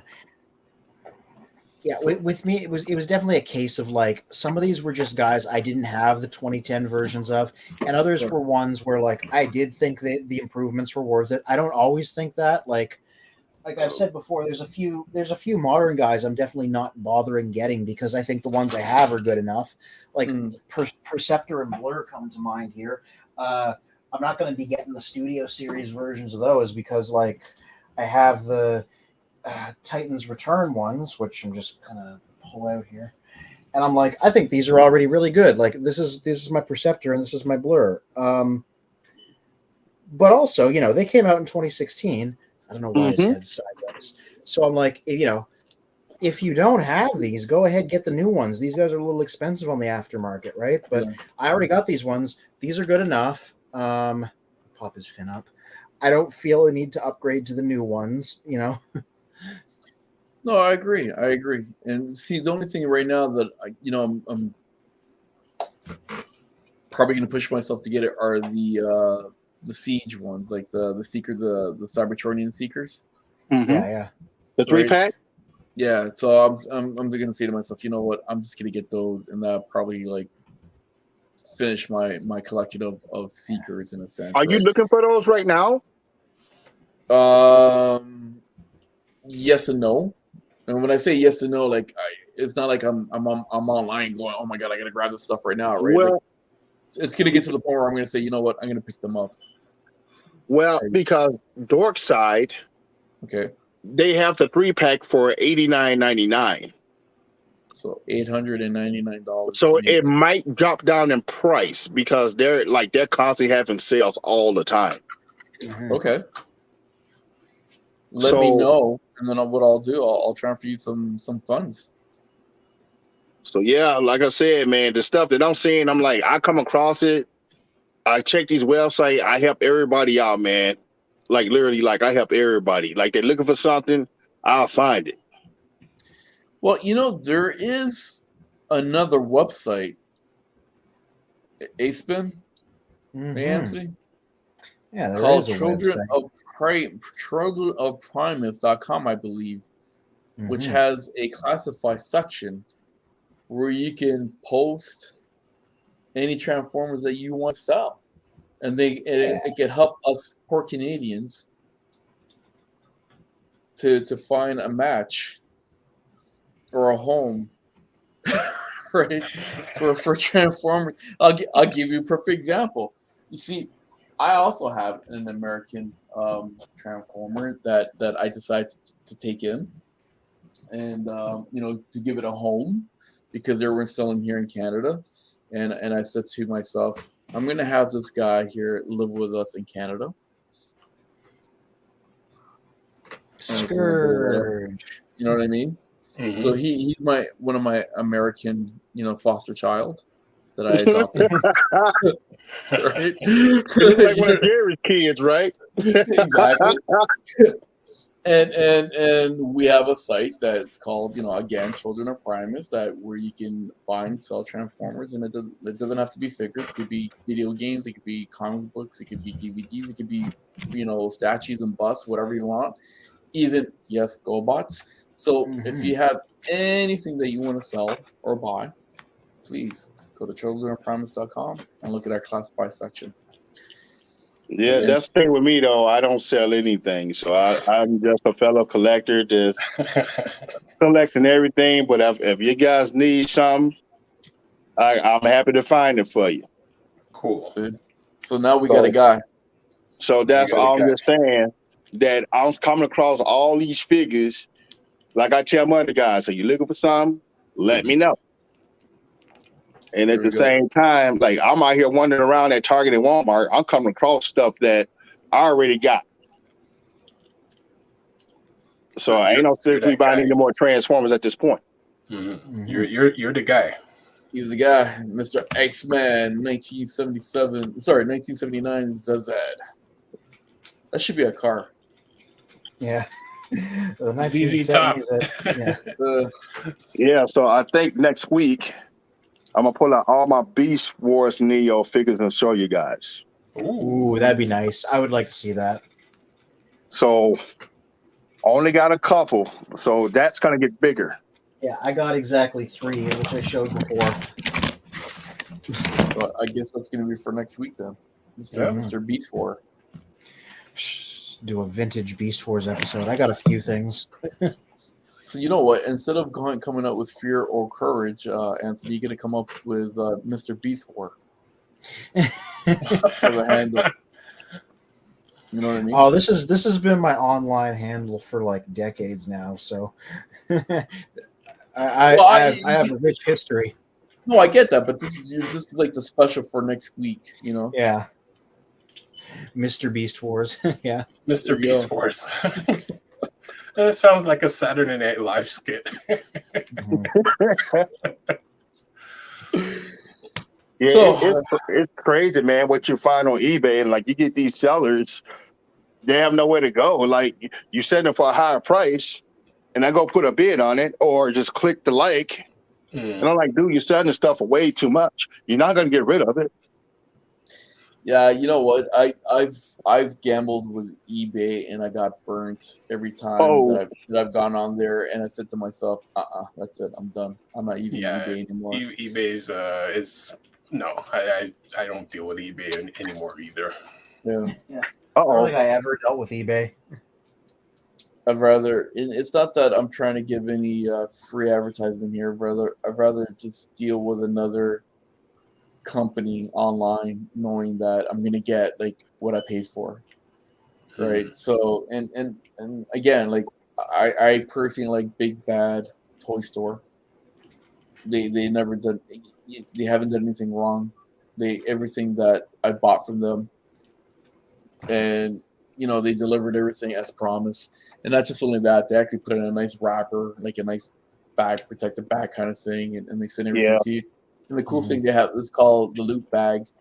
So if you don't want to get dinged, for shipping, for shipping all this stuff over, and because we're international, even though we're next door, you could do like a loot bag. So you could buy quite a few things, and when you're all said and done, then they ship everything all together, right? Yep, the power loop. Yeah, the pilot. That's it. I was saying loot bag, wasn't I? Right? Because I had a kid's birthday party that my kids went to. So, yeah, hold on. I'm going to ask you guys a question here. Who the hell came up with this idea? You go to a birthday party for a kid, you bring that kid a birthday present, and then after that, that kid that you went to that had his birthday is giving you a present on the way out. Wow. Like, who came up with that idea? Well, I mean, that kind of goes way back. It's almost like a thank you present for coming out. Yeah. Which I think Did I give you food? From what I heard, I think Arsenio Hall at the time, in terms of talk shows, would have been the only talk show host where he'd give a handwritten note to every one of his guests who came. We're talking about birthday. We're talking about Right. birthday parties for But little it's- kids. I gave you It's the food. same thing. Mhm. I gave you food. I gave you cake. I gave you drinks. I even give you ice cream. And I got on top of it, I got to give you a gift too. Wow. Well, I mean, it depends on the gift that you're giving out, though. It doesn't matter. Oh, this is my Murder Prime moment. It doesn't matter. And yeah, Dee's gonna say, "You see, look, you're whining right now." Like, damn right I am. It's Murder Prime. Like, who came up with this? Imagine I do a Transformers scene for my son, and now I got to give out a whole bunch of Transformers to everybody else.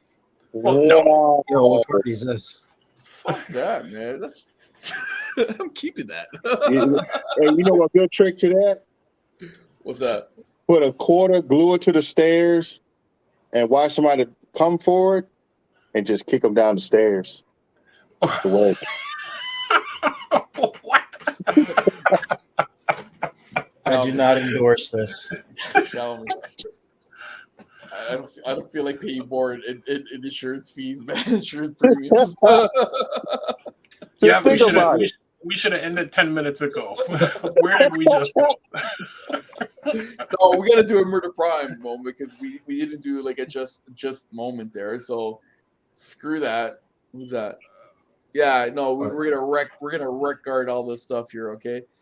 And murder it because who came up with this stupid idea? Moms, listen to me carefully if you're watching this. Stop the loot bags. Just stop it. Stop it. Okay? Like I said, you Do got not give the point of a if birthday. you glue that quarter to them stairs, it'll solve all your problems. You hear that? That's going to be your punishment. Hey, So you can stop. take all that loot back. Doesn't matter. Listen, the whole purpose of a birthday party is for the kid it's his birthday that day. He or she is the one supposed to receive the gift, Exactly. not give out gifts after. Okay. Anybody have Warpath? Wham bam. Okay. Just stop it. And if you do it again, we got problems. That's when you're gonna find the quarter on top of the stairs. Wow. That figure looks angry.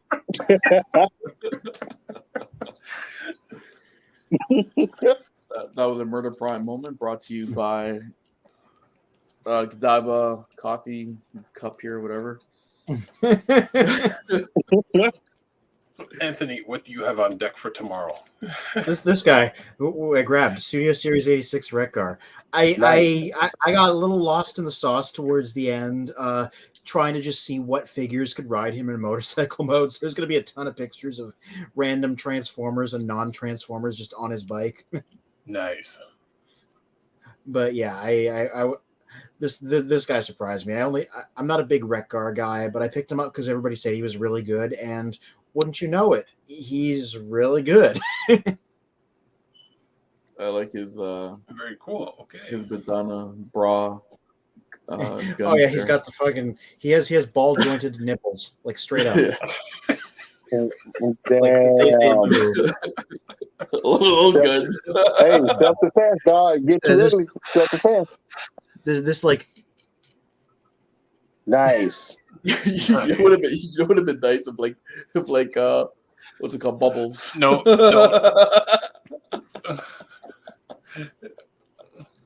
yeah. So all about this like guy. bubbles come out of the spinning part. Yeah. Yeah, that'd be cool. Well, I said like it looks like those things that you blow on, like little kids have. And there goes the bubbles. Yeah. And that's for next week. That is for tomorrow. childrenofprimus.com under news and reviews. There you go. Did I mention about there's some classified site on there too? You might have. Okay. And did I say use it? It's free. What's wrong with you people? That's a new one this time around. Okay, so use it. It's free. What's wrong with you people? Or what's wrong with you people? It's free, so use it. Either way. Just freaking use it, man. What's wrong with you people? Or don't use it. I don't know. It's up to you guys. It's free. What y'all got today? Okay. Reverse marketing. Oh, wait Exactly. a second. This is interesting. What's Okay, Spin doing there? What Spin is going to show us next? I'm looking at the Takara stamp. It's like I haven't looked at it in so many years, and it's like only assuming in terms of like toy design time frames. Okay, blow yourself up. There you go. Let's see if we could see that there. Yeah, it says, what's it say? Takara. 1974. Yeah. Oh, wow. I don't think the mold's that old. I think that's just like Takara itself. Probably the company, like Yeah. copyright. I'm just surprised that it's stamped that, or they would have classified it that far back. Mr. Iceman, 1979, Death from Above. What do you got? Uh-oh. Oh, boy. I don't know where to start. I got a little distracted. Sorry, folks. I was doing this instead. What's that? I don't know what Sony is doing right now, but they're trying to bring all the PlayStation 3 games back to the PlayStation 5. And for some odd reason, I guess they're losing the rights to certain games. Oh, So they're doing what the Xbox is doing right now. They got 3 tiers. And so they're doing the exact same thing, but I'm hoping they can give us that Transformers game. Oh, yeah, that'd be lovely. But I think... Oh, go ahead. No, I was going to say Devastation, they had that on PlayStation 3 and PlayStation 4. But the funny part was the Xbox Series X, I think it's called, right? The top of the line one. You can play like original Xbox games on that. You can play all like from Xbox, like original Xbox, Xbox 360, Xbox One, whatever. You can play all those CDs on the game console, which I thought it was pretty cool. I just want to add that little tidbit. Go ahead. Because I want the fall of Cybertron, that whole 3-game series. I want that. I agree. My son, I have that game for my son actually on his Nintendo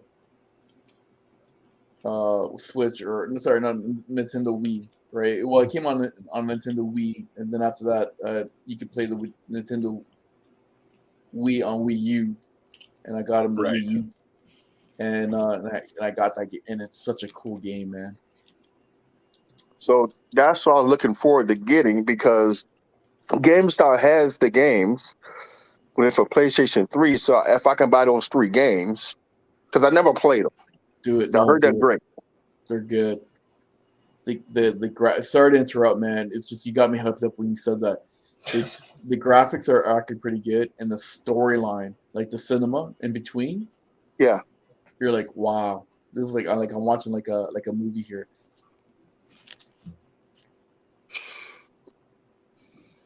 Over to you, Kevin. Like I'm just sitting here, just like if they really want to give us something, just revise that. Give us that in a collection. They already got the Team of Ninja Turtles. That's coming in a collection. Like the Team of Ninja Turtles 1, 2, and 3, and the fighting games. All is in one game. That's coming to PlayStation 4 and 5 and Xbox and the Switch. Nice. Like all these retro games that are coming back, which I'm very happy about. But can we get a Double Dragon collection too?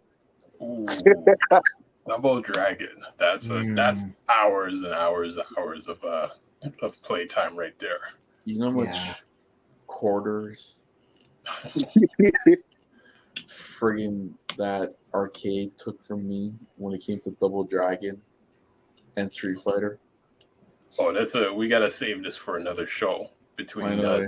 Street Fighter, R-Type, Double Dragon, Mutant Turtles. How was it? Spy Wrestling. Hunter. Oh, Spy Hunter. Yeah. Oh, oh my God, Spy Hunter. I can't believe you actually mentioned that game. Yeah. Chuck E. Cheese, man. No, the arcade across the street from our school. No, Damn. Spy Hunter wasn't in there. Spy Hunter was there. Played it at lunch. Oh, dude, Okay. y'all had arcades in y'all school, man? No, Like- there were the billiards across the street from us. Mm-hmm. Shit, we didn't have no billiards across from us. They told our ass to go home. Okay, so let's save that conversation for another relax with some Energon drinks conversation because Yeah, because that's a conversation. yeah, it's a conversation and a half. Arcades. And hopefully, Bill could jump in since he's building the custom arcade consoles. Yeah, I feel like you have a lot to say about that. Yeah. When it comes to arcades, man, I got a lot of PTSDs. Last quarters. Yeah. All right, everybody. I guess we're gonna end it. Yes. It was a 3-hour conversation. Yeah, Dang. starting to run low on fumes. Yeah. I think YouTube's gonna probably put like a time limit on us pretty soon. Like we're actually longer than a movie if you think about it. Hey, I've seen some streams that push like 6 to 8 hours. I'm like, what are y'all talking about for 6 to 8 hours? But somehow it happens. Well, we're doing it for 3 hours and 1 minute, so. Yeah. All right, gentlemen, thank you very much for joining. Thank you for everybody else that was joining us on the chat from Mr. Toy Warp Vintage. Check him out. He has a YouTube channel. Yeah, really interesting look at Hot Wheels and stuff. Yeah. Did I miss anybody else to give a shout out to, Spin? Stephen Joyce, who's actually just recently subscribed to our YouTube channel. So also want to send a shout out to all our subscribers. Perfect. And please, in the future, when you guys, whenever you watch our videos, it'd be great if you can give us a like button. If you can hit the like button, sorry, or give us a like button, either or whatever. I don't know. Right? Comment, which everybody was doing, but if you were watching the video like another time, please leave a comment, subscribe. It helps us out just to get the word out, man. We do this because we love it. We're not here for the money. Well, Oh, and also quick news, TFCon will be in Toronto, July 8th to 10th. So we're possibly going to be there. So, Cool. So we'll have more information about that in the coming weeks. And that's for the weekend, right? Yep. Right. Mm-hmm. Yeah, Friday, Saturday, and Sunday. I might be able to pull that off. Ooh, that'd be cool. I got my passport, so I'm good to go. But this stupid job that I work at, we got to work every other weekend. But I hope that weekend I ain't got to work. So that Friday night, I can just hop on the plane and get my ass there. Nice. That would be very cool. So, we'll try to confirm everything as soon as possible. Yeah. So we can give you, some early information. So at least that'll help you out if you're able to come or not, right? So, because we don't want to leave you hanging like we do last minute, right? Mm-hmm. Yeah, there's a thing, like you got to book stuff in advance too, because if you do it around it too late or something, you know how they jack up the prices and everything else. Oh yeah, I'm working on it. I've been working on it. So there you go. All right. So thank you everybody again. Thank you. Yes, thank you. And then our future thanks for people that hopefully watch our video on YouTube at a later date and time. So again, thank you. All right, peace to everyone. Peace. All right, peace. All right.